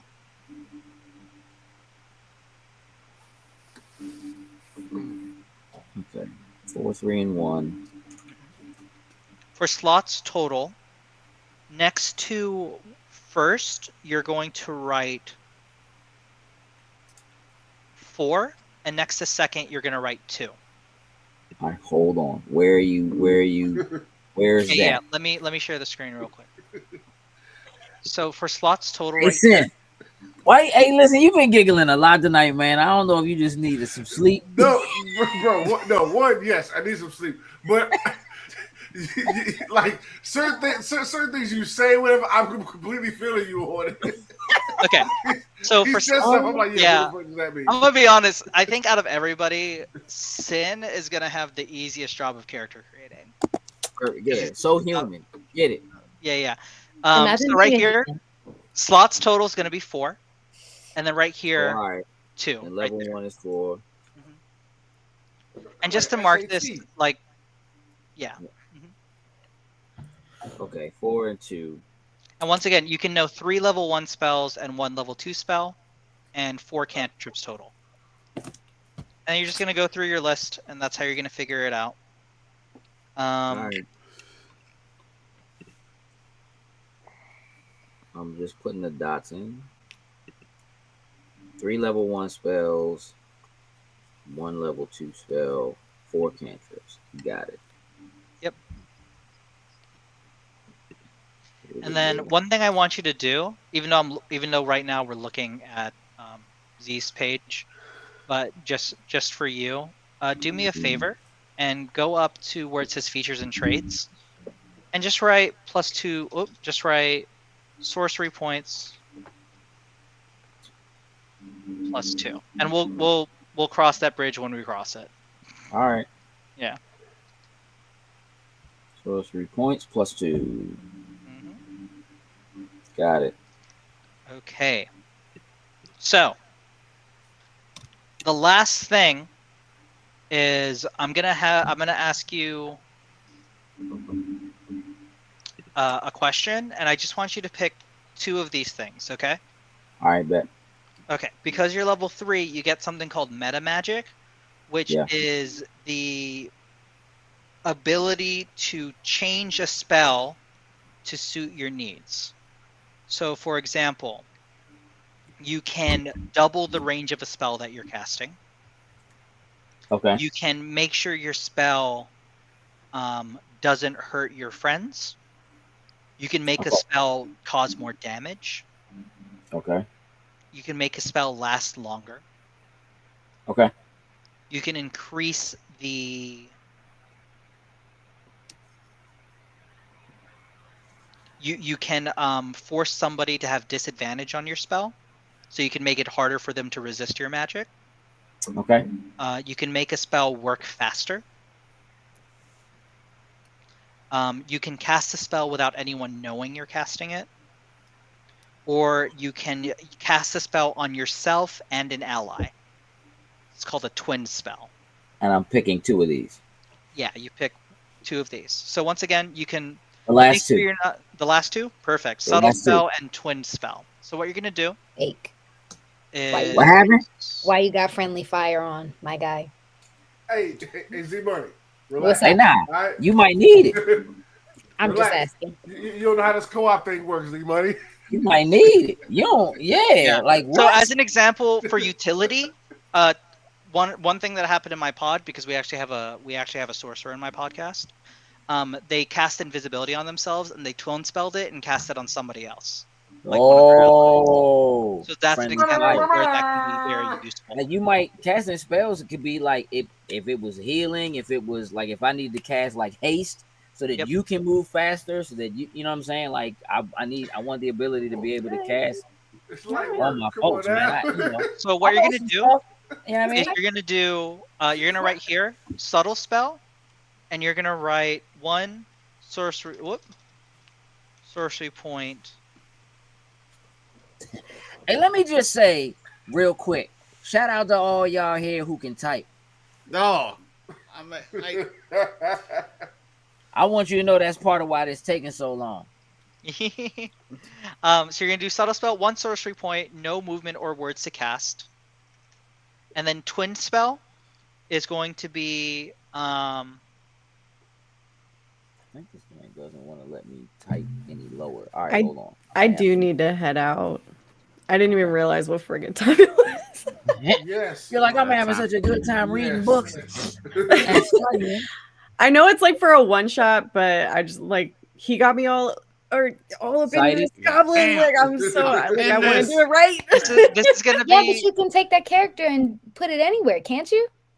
Sure. Yeah, I mean I can save it and keep it if I wanted to. Yeah. Yeah, I've totally reused characters. I've taken one shot characters and dropped them into games because yeah, a lot of fun.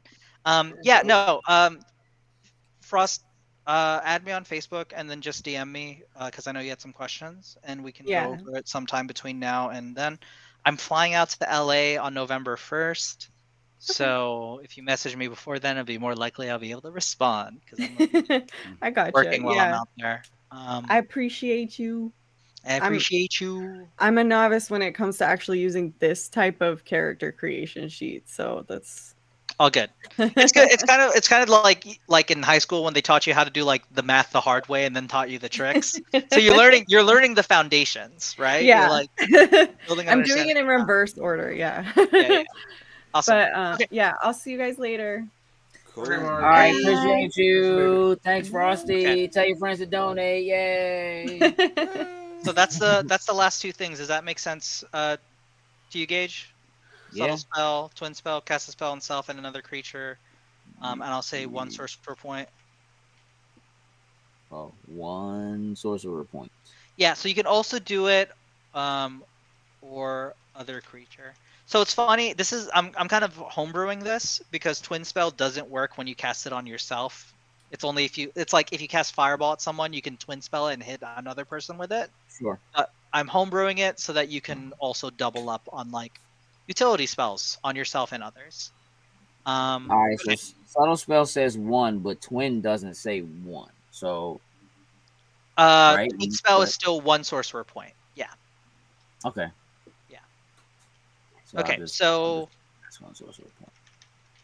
the only thing you have to do, Gage, is pick your spells. Yeah, same as Z.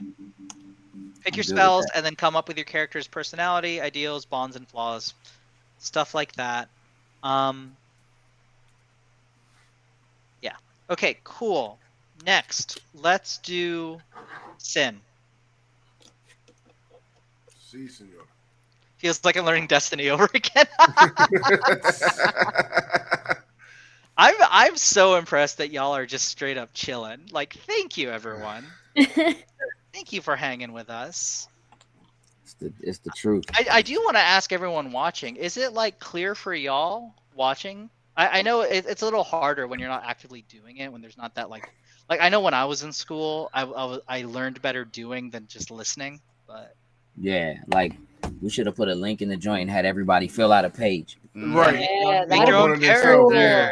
Yeah. I did. I sent one to because Doctor Who's creating a character, so hey, listen to her. But I'm so Doctor Who. Did you watch the new episode?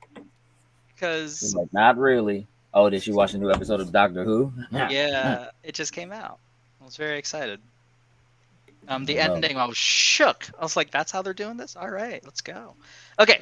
I'm still stuck Sin. in House of Dragons right now. What's up? Sin, you are a rogue, yeah? Yes.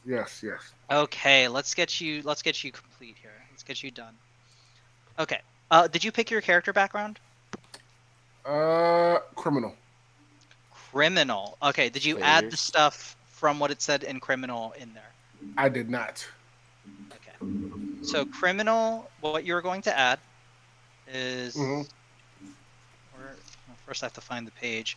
Okay. You're going to add deception and stealth are your proficiencies. So you actually Oh yeah. So you actually can switch you already had stealth, so you can actually add one more from your character class choices. Ooh. So you can add either actually it's a long list for you. So you got deception and then they're binge watching it, J-Mark. They haven't watched the new season yet. Oh, got it. Acrobatics, athletics, insight, investigation, perception, persuasion. Those are your other ones that you can choose. Persuasion. Okay, persuasion. Dope. So, just again, your deception will now go to a +5, and your persuasion will also go to a +5. They're not gonna be able to stop us. We the persuaders out here. Me sending jokes out here persuading. Y'all are gonna talk your way out of everything. Hey, ladies. You know what? Okay. One type of gaming set. Time out. So your tool proficiency, you get one type of gaming set. You already have thieves' tools. Okay. And then where it says equipment here, you're gonna write a crowbar, set of dark common With the clothes, Joker? Hell yeah. Yeah, how's that Joker? Come on now. hood, and a belt pouch containing 15 gold. Oh, I got right on that. Damn. God damn. No, say God damn. Okay. And then you also get criminal contact as a feature. So you have a trustworthy contact. How does that sound? In your That network. happens to be a criminal. Nice, man, listen, somebody got to know Andor out in these streets. So I will Please say don't do this: that. I can accept your character being neutral, but not necessarily evil. If you're going down this route of criminal. No, I'm actually not going evil. Awesome, dope. Yes. I think he just lied. No. Just look. You're willing to go to those places to do dark things for what you consider good purposes. Do you want to be a spy? That's what I was. That's what I was variant. thinking. Yeah, there's a variant criminal. Let's do which a is variant a spy. criminal. Yes. Okay, we can make you a spy. Hell yeah. That could add some interesting texture to your character. Okay, so going back to the rogue page, we're gonna do your equipment, and then, yeah.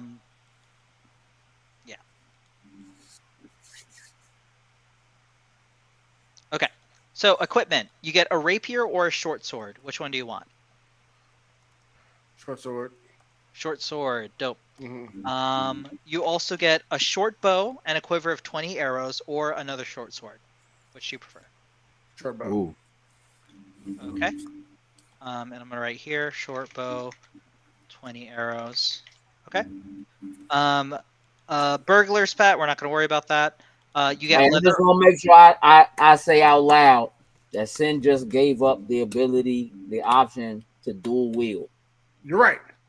Because there's no other way I can snipe somebody if I don't have some type of projectile weapon. So Well, I will say, if I'm right, I think dual Like, wielding. get that character that Majin Buu energy. what about I what think- about new wielding you were saying?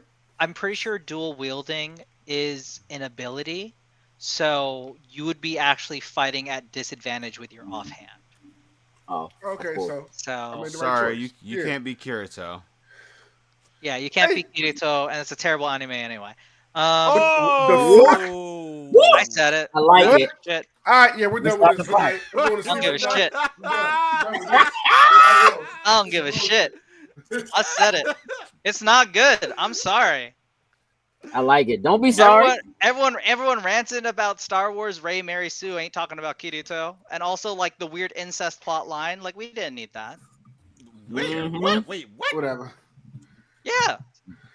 In season 1, after the never initial mind, never 13 mind. I just remembered. Mm-hmm. The weird incest plot Wow. line, the unnecessary They didn't know. plot line, They didn't know. the whole thing. Oh.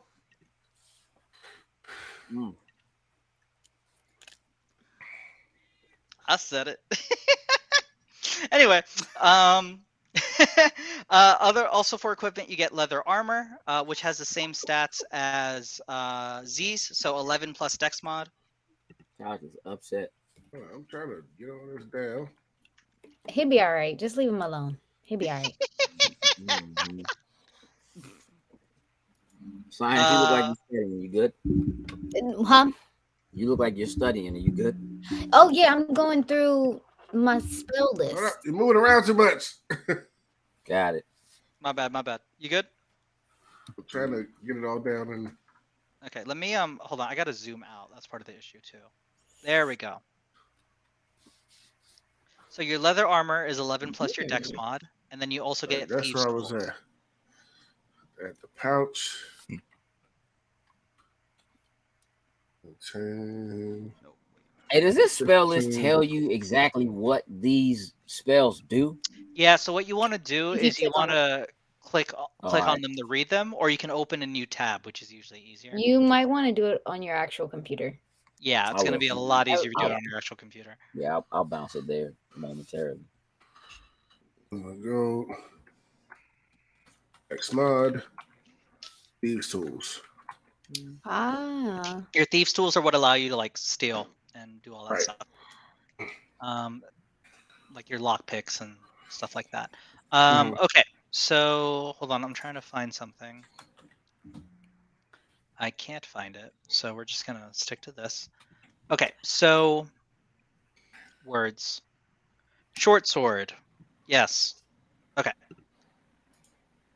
Let me look at my equipment.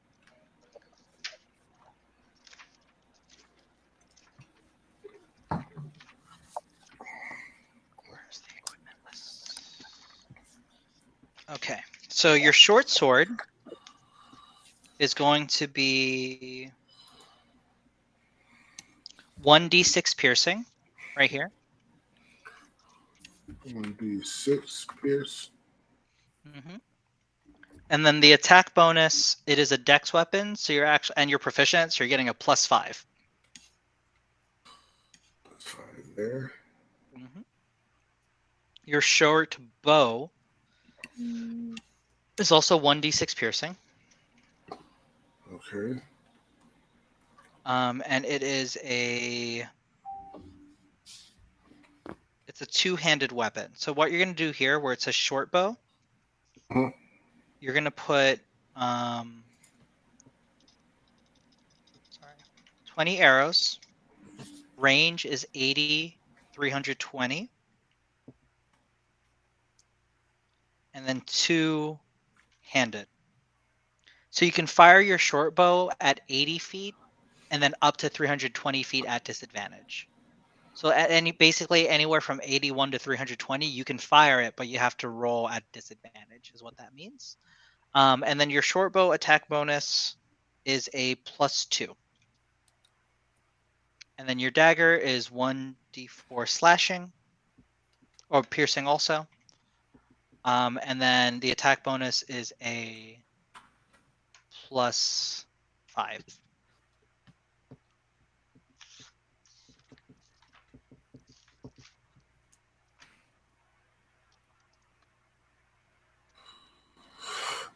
So that was +2. Mm-hmm. +5. Yep. We're almost done. Plus. I just had 1ds pierce. 1ds. Just one. Okay. Okay. Oh, sorry. It's supposed to be 1d6. That was a typo. Okay.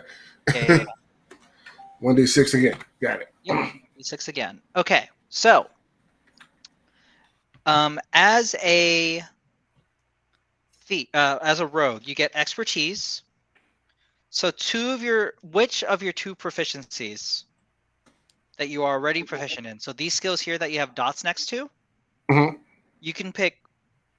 How do I say this?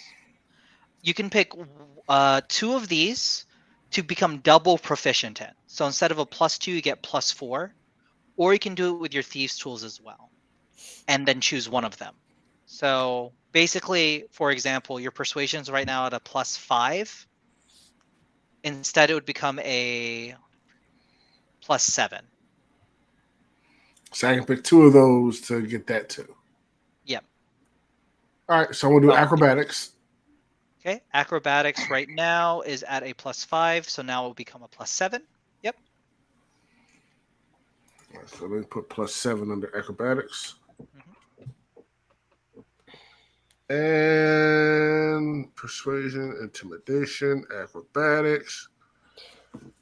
Well, since some of my partners here got persuasion, I'm gonna go with intimidation +7. Just 7. All right. Yeah. Nope. Okay. You also get sneak attack. So right here, features and traits. You're gonna write sneak attack.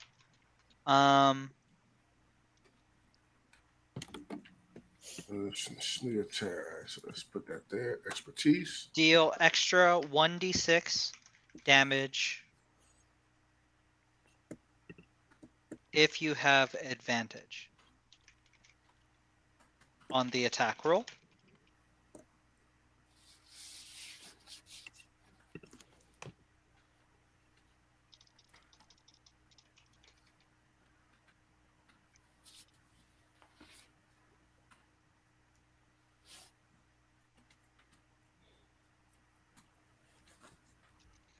There's a sneak attack column. What the fuck is that?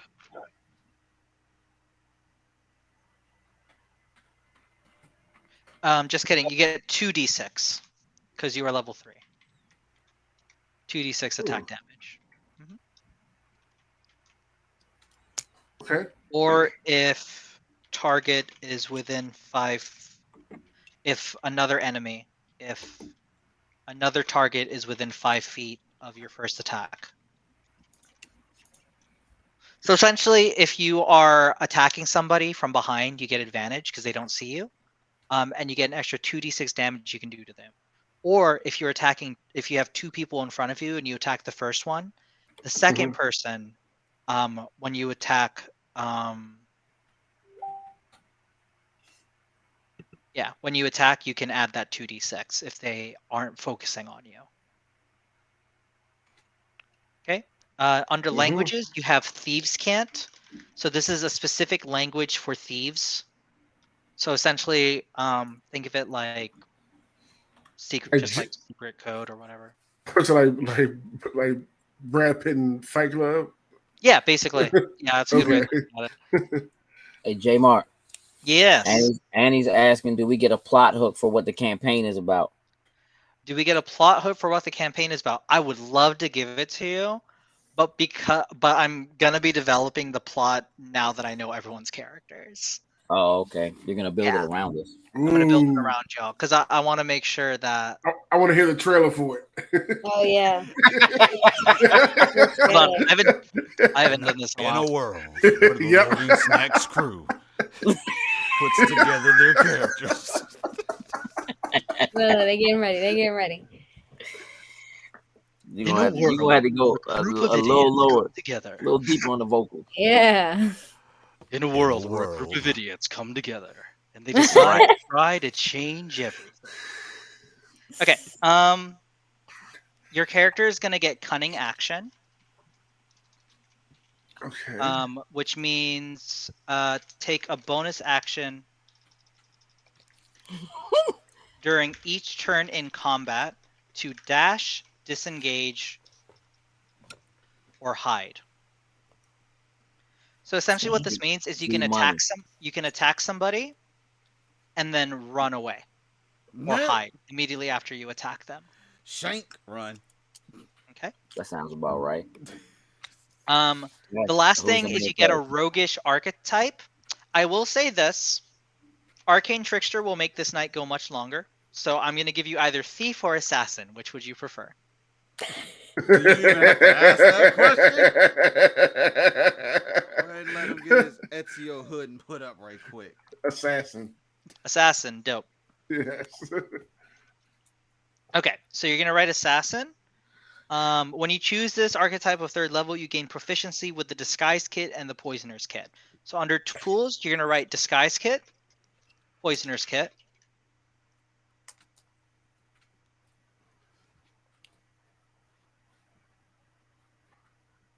And then you also get the Assassinate ability, which means advantage on attack rolls on any creature that hasn't taken a turn in combat yet.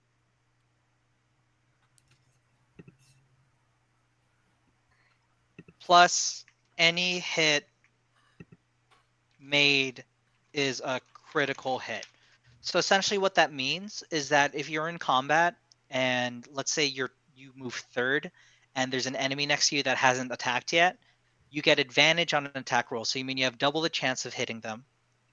Like you can roll twice to potentially hit them. And if you do hit them, you get to roll double the damage. Dig it. You're the most deadly person in this party. Get And into it. I hope someone pays $100 to make your character's name Mr. Snuggleworth, because it just make that perfect. And even if they don't, Mr. Snuggleworth the assassin, bro. Mr. Snuggleworth the assassin. I've already come up with a backstory. Actually, you have to do it the other way around. Y'all remember the show the Archer? Assassin, Mr. Snugglesworth. Yeah. Sterling Archer's his name was Duchess. It's like the same thing. The same thing because he's a spy. Now under Assassin, what was I supposed to put again? Like as far as like what? Oh, it's just write this roguish, or even better, you don't even have to write that there. You can just write if you go up here. Yeah. Assassin spy. Okay. Or sorry, not there. Assassin spy, right? Or assassin rogue. I was gonna say assassin spy seems. She's her brain's not there anymore. Okay, so Sin, all you have left, like I said, thank you for not picking Arcane Trickster. I didn't give you a choice, but I'm gonna say thank you anyway. All you have left is armor class. Real quick is 11 plus Dex. Your Dex is a +3, so your armor is at a 14. Right. And then all you gotta do between now and whenever is develop your character. So personality traits, ideals, bonds, flaws, all that stuff. Sky's the limit. Have fun. Keep it reasonable. And yeah, you are done. Perfect. I can work on that actually, tomorrow. Compared to everyone, you are actually the most done. I can work on that tomorrow while I'm at work. And okay, that's cool. So this is where you get to let your imagination run wild. Who's the main character? Me. Yotaro. Z Money. In the building. As the baby of the campaign at a very young 25, this is about my journey of growth. Oh, so you died at the end of season 1. Yeah, so this is gonna be a coming of age one shot. Why do I have that? It's gonna be a coming of age one shot about this wood elf who just ends up in a group of random dudes. Exactly. I mean, and by the end of it, I'll be as good as Levi Ackerman. At the end of it, it turns out the One Piece was friendship all along. Okay. All right. Last but certainly not least, we have Joke's character. Let's start Kark. Joke's paladin. Yep. Jokes. It's with a Z, right? No, it's an S. It's an S. Okay. I'm the only Z here. You're the only Z here. Ned Stark arc. Yeah, this game is going to be a Ned Stark arc. Z is going to be the main character and going to be beheaded at the end. It's going to be great. It is. Okay. Did you pick your background, Jokes? Yep, I picked. Hold up. I lost my page. No. I lost my page. My glasses. Guild Artisan. That's so funny. I was literally looking at that. Okay, so background guild artisan. Here's our right here. As a guild artisan, you gain skill proficiency in insight and persuasion. You already have persuasion, which means you can trade it out for your paladin class into something else, should you choose. You know, for ease of it, I'm just gonna pick insight, and we're just gonna leave it be. Okay. Wait, I'll pick one for you. Pick Hold one. on. Cool. Yeah. So you got athletics, insight, intimidation. You are. I'm gonna give you athletic. Oh, you have athletics already. Yeah. I'm gonna give you religion. Religion. Yeah. Boom. He was trying to steer clear. It's too late. Sometimes I'll just make the decision to make it easier for you. I'm perfectly fine with that. Tool proficiency. One type of artisan's tools. So are you a painter? You like what's your hobby? Can you knit? I love the idea of you being a little Hey, devil listen. paladin who the reason why you stopped your infernal nature is because you discovered knitting. Sounds like Z Money. I just love the idea of this really big buff tiefling paladin. Everyone's fighting, and you're just like, I need to find my zen. You need your knitting needles. You need can to borrow my yarn. But yeah, what do you want? What do you want your tool proficiency to be? It doesn't have to be knitting. I'm just throwing shit out there. Wait, did I miss? Is there a list for that? Did I miss that? Yeah. So artisan tools. Hold on, I can tell you right now. Okay, your options in 5e for artisan's tools are involved. Okay, are you an alchemist, a brewer, a calligrapher, a carpenter, a cartographer, a butcher, a baker, a candlestick maker, a cobbler, a cook, a glass blower? We'll do armorers, number 2. Armorer? I don't see that. Where's that at? Did I just glance like? You just make it up. You just made it up. Oh, there's smith, like a smith, like a blacksmith. Are we looking at it? Because I see numbers: armorers, locksmiths, and finesmiths. Where are you looking? Yeah, what page are you on? This is 133. Hold on, wait. What did you choose? Oh, what background? Wait. I think that's the business. So maybe that's that's why. your guild business. Yeah. That's why. Oh, okay. Well, here you go. He already at level 30. Look, see? He's good. Jumps do what jumps do. Man, out here cheating. Out here cheating like he All of does. these level 3 characters and this one level 31 for no reason. I've never played a campaign where I ever reached like the max level, which is level 20. So I'm impressed. You pulled it off. You did the damn thing. Yes. Teach me your ways. All right, we'll just do. You said Smiths was one, so we can do Smiths. Okay. So Smith's tools, totally fine. You get to learn another language besides Common and Infernal. What do you got? You got Elvish, Dwarvish, Giant, Orcish, Halfling. Let's do Halfling. Halfling. Cool. Y'all are giving me like options for characters I can throw at y'all. Okay. Feature guild membership. So you're gonna write guild membership. For this one, I actually do. You know how there's like guild business. I'm gonna have you do armorers, locksmiths, and finesmiths guild. So you're at an armorers guild. We're gonna say. Maybe that's how you found your way out, just because you already have smith's tools. Yeah. So basically, if you end up in an area where there's an armorer's guild for your guild, and you can pick your guild name at some point and add it here, and if your guild happens to be in that town, they will help you out, essentially is what that means. Let's go back to the paladin page. Almost done.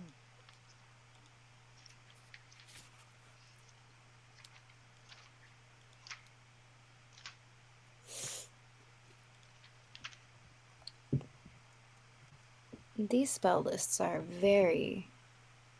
There's a lot, yeah. There's a lot.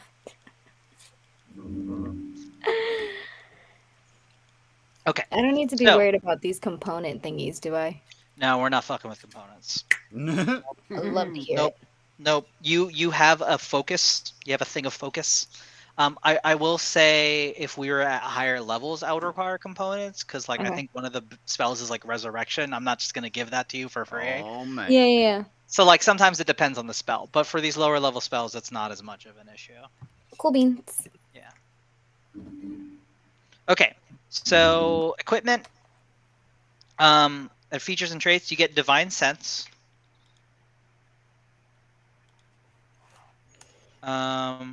As an action, you can sense any celestial, fiend, or undead within 60 feet of you that is not Stop moving. behind cover. And then equal to 1 plus your charisma modifier. Your charisma modifier is 3, so you have 4 total. I'm going to write here 4 uses. Okay. You also get the lay on hands ability. Mm. Yeah. Yep. You felt that one too, B? What you trying to do, Slim? Try to lay them hands. Oh shoot!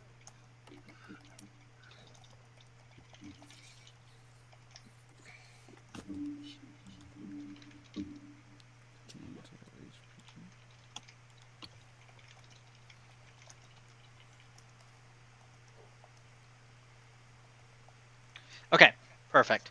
So essentially, with lay on hands, you have it's kind of like Jesus healing the blind, right? So you have a pool of healing points. You have 15 total healing points to distribute per long rest. So if your allies are damaged in any way, you could lay on hands and heal them for up to 15. Like basically, this is how many points you have to distribute throughout the day. So if like Z gets damaged and you heal her for 7, then you only have whatever's left over for anyone else. Alternatively, you can also use 5 points. So if Gage's character is poisoned, you can use 5 points to neutralize that poison. All right, so let me just make sure this is clear. Jokes is our healer. Yep. Oh, God. Hey, we gotta find another game to play. Jesus Christ. And I will say this, and I want to be so crystal clear. Y'all were so adamant about not being a healer, and I want to remind everybody. Hey, so yeah, Healer so has it's your the fault. ability- I was fine with being a healer. The healer has the ability to determine who lives and who dies. Hey, dog, relax. Just know that Jokes took that path. Jokes is your remember- white mage, and you never fuck with the white mage. Hey, listen, Remember- on facts. I just needed to say it out loud. You know I what just I mean? needed to say it. You had to speak it to comprehend it. I Okay. had to because he's what we got. Okay. That's the Please best way to note put that it. I am the main He's character what and we therefore I got. cannot die. All right, so plot armor. So that means all the rest of y'all gonna, whoever gets between is gonna die before she does. Annie, no. The healer Exactly, shouldn't. But Annie. it's Should not the healer have even. such an evil laugh? I don't even know if it's about the laugh, really. It really isn't. Justice for Joke. He's not even gonna be near us in order to heal us. The healer would be the first person I take out. Wait, what? Leroy! Exactly. Exactly. Oh man. All right, here we go. Let's finish you up, Jokes. Okay, so you have all that. Next, you have a fighting style. So you can only choose one. At defense, you get +1 bonus to your armor class.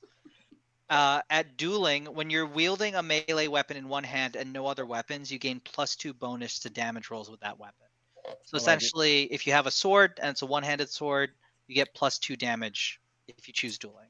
That's about Great weapon fighting. When you roll a 1 or 2 on a damage die for an attack you make with a melee weapon that you are wielding with 2 hands, you can re-roll the die. So essentially, if you roll a 1 or a 2 with a 2-handed weapon, you get to roll again. Protection. When a creature you can see attacks a target other than you that is within 5 feet of you, you can use your reaction to impose disadvantage on the attack roll, provided you have a shield equipped. So essentially, if you're in combat and Sin's getting attacked, and he's basically next to you, within 5 feet of you, and you have your shield equipped, you can make sure the person attacking has to roll again and take the lower number. So there's a chance that he won't be hit. So those are your options. Nah, he gonna get hit. Got you. So you're not choosing protection. That's what I'm talking about. And I see Sin has his hand raised. It's a joke. I want to know. Pettiness is here. Does a steel chair count as a one-handed or a two-handed weapon? It's a two-handed weapon, my dude. Hey, I'm just checking. Like, you a paladin. You know, I just want to know. Like, you know. Jokes, I want you to please think about this very kindly because, yes, Sin could be attacked, but I could be attacked. Sin, that just automatically means you taking the L, my dude. Jokes, I will say, as the only human in this game, any decision you make not to help will be interpreted as racist. Actually, I play as a human, so. Oh wait, no, you're not the human. You're the infernal. Oh, never mind. Everything you're doing is valid, man. People racist you all the time. You do what you got to do. Fuck these people. Yeah, no one gives a shit. Sin's the bad one. Oh god. Okay, what do you want to do? Understand my motives. Jokes. I'm a spy. Which one am I picking? Yeah, pick one, Joke. Defense, dueling, great weapon fighting, or protection. I guess for the sake of everything, I guess I should be doing protection. It's if you want to, it's up to you. It's up to you, man. Listen, for real. You are a healer by default. But like, if we just don't have a healer, but if I'm strong and I can attack and take them out, see, that thought process right there. I ain't gonna speak to it. I ain't gonna speak. That's all you. That's all you. Defense is a great offense. That's all you. You know as well as I do, Sin. This man has no chill, no relax. It's all forward, all attack, all the time. Don't listen to nobody. Don't follow instructions. I don't have a controller in my hand, so this could be a little bit different here. Bro, your personality is your personality, son. Okay, we're gonna keep going. Scrolling down. We're all dead. We're gonna be done with this in 90 minutes. Yeah, this is gonna be a really short game. I can already tell. Eight. I'm gonna have to go back to that page in a second. Your spell save DC is a 13. Your spell attack bonus is a +5. I'm so sorry, Zayda. Your young journey is gonna end so soon. No, it's not. I'm gonna protect her. You're gonna be the one that's gonna take me. She got plot armor. She's safe. Hey, look, I can sneak and get away. I love that we're leaning heavily into this. Like, yeah, Z's the main character, so she's gonna survive. Everyone else is probably gonna die. I want you to know that means if there's ever a follow-up game, the journey is gonna be Z recovering from trauma. Yeah, because our dumbass friends all died. It'll be a great life lesson. Oh man.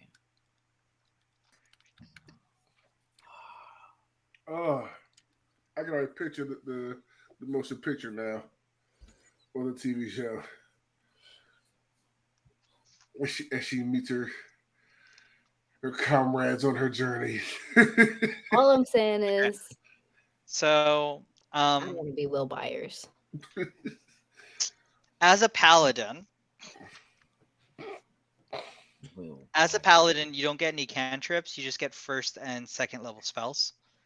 In this case, you actually only get first level spells. And so here's the thing about paladins. Normally, every time we play, like every time there's a new day in game, you have 4 spells you can choose. Or you can have whatever number of spells, in this case, 4 spells you can choose. Because we're doing a one-shot, I'm going to have you pick the 4 spells you want between now and when we meet. So using the paladin spell list, you're going to pick 4 level 1 spells, and you only have 3 spell slots. So under slots total, you're going to write 3, and then you're going to write whatever 4 spells you want here. And that's what you're going to do. You, Annie. Jokes, I really want to know what spells you have. I haven't picked no spells yet. I'll put it. No, I know you haven't picked them yet. I just want to know what they are. I will recommend a healing spell. I just want to know what we have to look forward to. Darn, I wasn't gonna pick a healing spell. Okay. You know, Here's you the other were. thing. So you have Divine Smite. When you hit a creature with a melee weapon attack, you can use one paladin spell slot to deal radiant damage. Damage on top of weapon damage. He don't even know what you said. No, I'm Yeah. still trying to type here. Sorry, I typed quickly. Hey, Jokes, your first spell you gonna pick over your RKO? And if it saves your life, then you're gonna be happy. I'm a big fan of it being called Divine Smite. Yeah. Yeah. So quite simply, what this means is that when you're attacking, you have 3 spell slots total as a paladin. You can use one of those spell slots to empower your ability to have divine energy and add 2d8 damage on top of whatever damage your weapon already has. Is what that means. Sounds like exactly what Jokes wants to do. Yeah. You can stroke them up even further.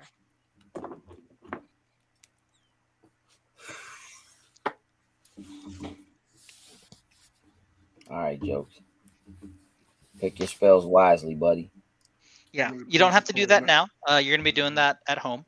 Also, your passive wisdom, your passive perception is just a 10,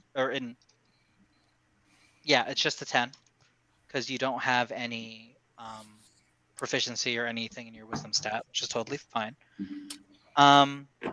Sacred oaths. Okay, so as a paladin, you are going to take a sacred oath. Your options are an oath of devotion, an oath of the ancients, or an oath of vengeance. Oh. Oh. We'll go with the oath of vengeance. No, really. So essentially, the oath of vengeance, just to read the flavor text, the oath of vengeance is a solemn commitment to punish those who have committed a grievous sin. When evil forces slaughter helpless villagers, when an entire people turn against the will of the gods, when a thieves' guild grows too violent and powerful, when a dragon rampages through the countryside, at times like these, paladins arise and swear an oath of vengeance to set right what has gone wrong. To these paladins, sometimes called avengers or dark knights, their own purity is not as important as delivering justice. Hey, dog, you either gotta Batman. be Captain America or Batman. You can't be Basically both. Yes. You can't be an Avenger and a Dark Knight. Yeah.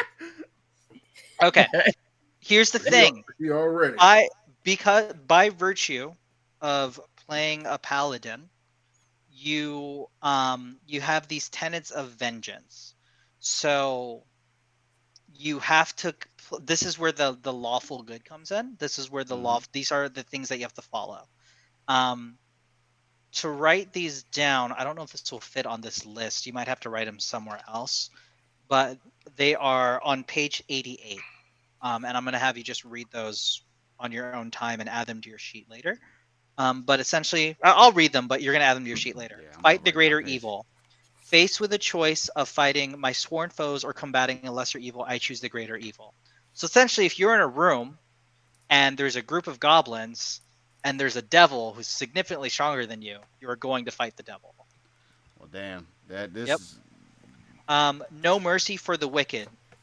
So essentially, if you are fighting somebody, you are going to murk them. There's no mercy within you. By any means necessary. It doesn't matter how you do it, you are going to end them. And then restitution. If my foes wreak ruin on the world, it is because I failed to stop them. I must help those harmed by their misdeeds. So essentially, if a bunch of people, like bandits, come through town and they raise the village and you weren't able to stop them, you're then going to be like, shh, you're going to feel real shitty, and then you have to take your time helping as much as you can to repair and rebuild the town, regardless of whether or not it's actually your fault. Okay? Cool. Okay, next. As a paladin, under where it has your level 1 spells here, you're going to add Bane and Hunter's Mark.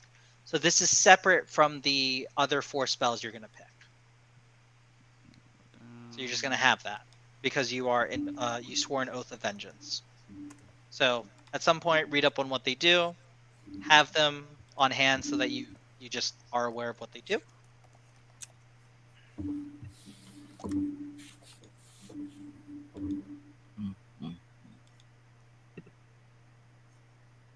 we're almost done. 2 more things. So you're going to get the Channel Divinity ability. This is like a main heading, and there's going to be a subheading. Because you're level 3, you gain the following 2 I might options. just get you to send me the copy that you're doing, because I can't type this damn quick. It's all good. So this is on page 88, and you can just type that. But these are the last 2 things that you need.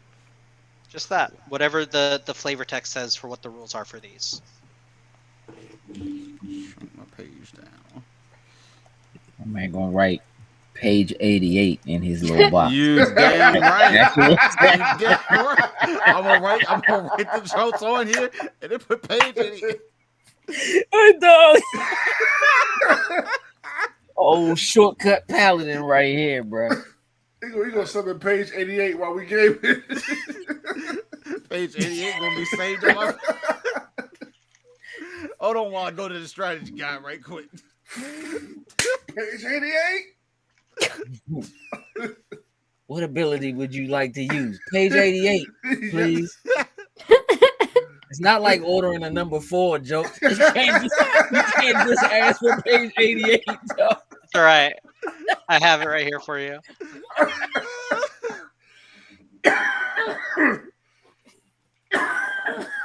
Don't die over there. Hey, go ahead, get your inhaler out, son. It's right here. It's right here. Make sure you, hey, you know what? Go ahead and order a new one for game day too, Just bro. Because Hey, bro. Trust me, I got 3 He's gonna on get tap, taken and out I got 2 fresh ones in the Okay. bathroom. I'm good. Everyone, we did it. We're done. hey, Okay. So Thank this you, is J. Mark. your stuff here. Everyone's characters are made. I did really haphazard versions. So I really need y'all's versions of your character sheets when they're like fully done, and you have your backgrounds and everything written out. The last thing to note, just to set expectations, because we had to get the character writing done, and I know Frost knows this. She's played. Like I said, the most important thing is you're going to be playing true to your character, but make sure it's not at the detriment of this being a fun shared experience for everyone. Oh, So yeah. just as an example, with Sin's character having a background of being a spy and a criminal, right? Be a spy, do that. But if your character is just actively like assassinating everyone left and right, and it's making it not fun for everyone else because they constantly like they're trying to do things, that's not good. Or for jokes, being an oath of vengeance paladin, you have to swear to your tenets, so you have to do that for the character. But if you're actively trying to pick fights with people in a bar and it's not like they're doing anything terrible, and then like it's cutting the game short and now everyone has to go do that thing, it's not as fun for the party. So it's a fine line we're playing. I'm very passionate about tabletop, and the big part of the reason why is because it's a really great way for just building communication and a really fun way for us to just share in a really lovely and wonderful experience with each other. If there's any topics any of you all don't want me to tread, and I said this before everyone else was logged in, but just to say again, I don't do anything with sexual assault. Not okay with that. I don't do anything involving slavery. Nothing of the sort and stuff like that. But there's still, there might be casual child murder. Basically, my line is, if we, here's the thing, my line is this: we as a society agree that is fucked up, right? Nobody, but when it comes to sexual assault, society isn't on board yet. Like there are people who still joke about that, which is why I don't touch that. Things like, to use the clinical term, mental retardation. Society still say things like, oh, quote unquote, that's retarded, or they still make fun of people who have those issues. So that's not something I'll touch. Everyone knows child murder is not okay. So I'll throw it in the game because we know that that's just collectively not an okay thing. People committing suicide, it's a little bit iffy because sometimes things happen in plot and people generally agree that that's not an okay thing. I will never do that for jokes. But if that's something that you're not comfortable with, DM me. It won't be in the game. stuff like that. So that's kind of like where my moral line is in terms of how I want to deliver it. Is it's important to me that you all are challenged and that in characters you feel like you have to make challenging choices that are also fun and enjoyable, but you are people first before you are players in this game, and I want to respect your personal boundaries. So if you just message me, direct message me, whatever, I am here to open up and listen. And also what we can do the day of is I'll establish kind of a way for someone to express like if they need to take a moment, if something is like too much that maybe they didn't realize would be too much. So the day of the game, we'll have like a safe word of some kind just to make sure that everyone feels safe and comfortable while we're, doing a fantasy game and having a good time. Cool. Yep. Yeah. That's cool. I'm with it. J Mark, I appreciate your time. Thank you, sir. This evening. Thank you for taking time to walk us through this character creation. I am very excited about us getting to game day. I mean, I'm excited about all 3 days, but I'm really excited about D&D and doing something different and having a good time and grabbing those donations and so forth. So we'll get to have a good time and we get to do it for a good cause. And so, yeah, some of those very important things that you're saying are things that we shouldn't have as part of this game. Again, we're playing games for charity for children in hospitals. This is not like so maybe not a child murder, but maybe not that. Yeah.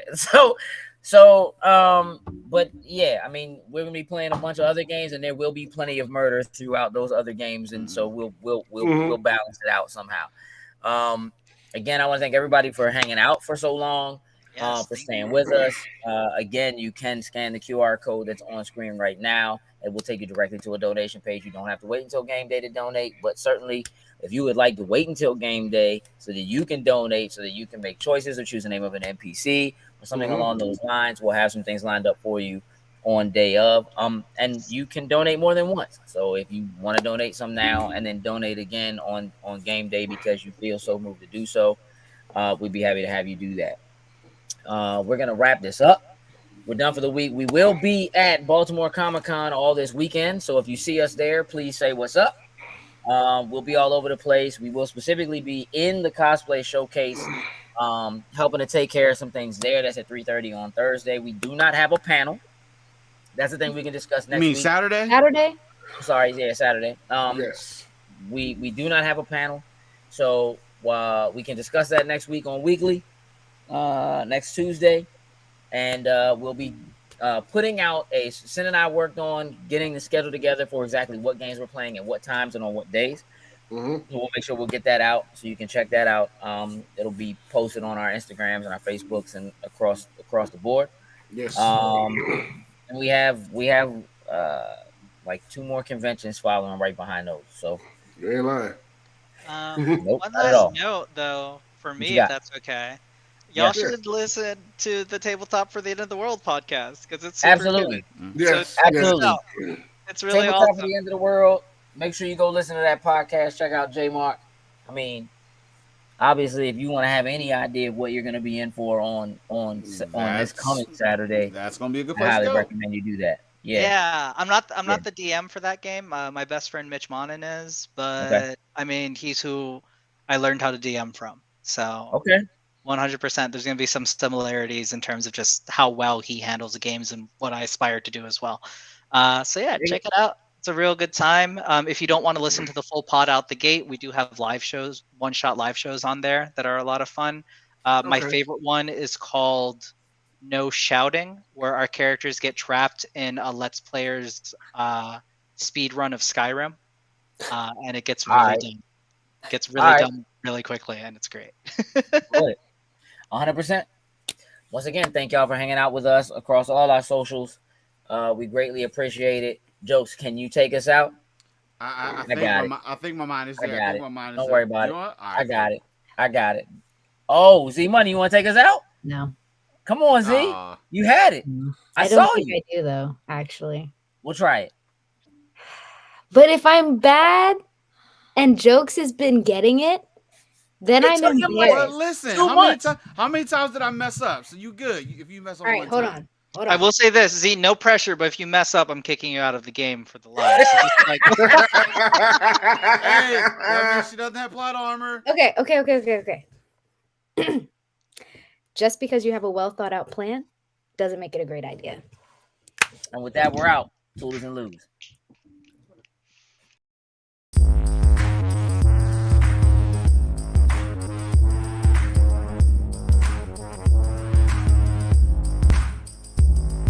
Loading snacks.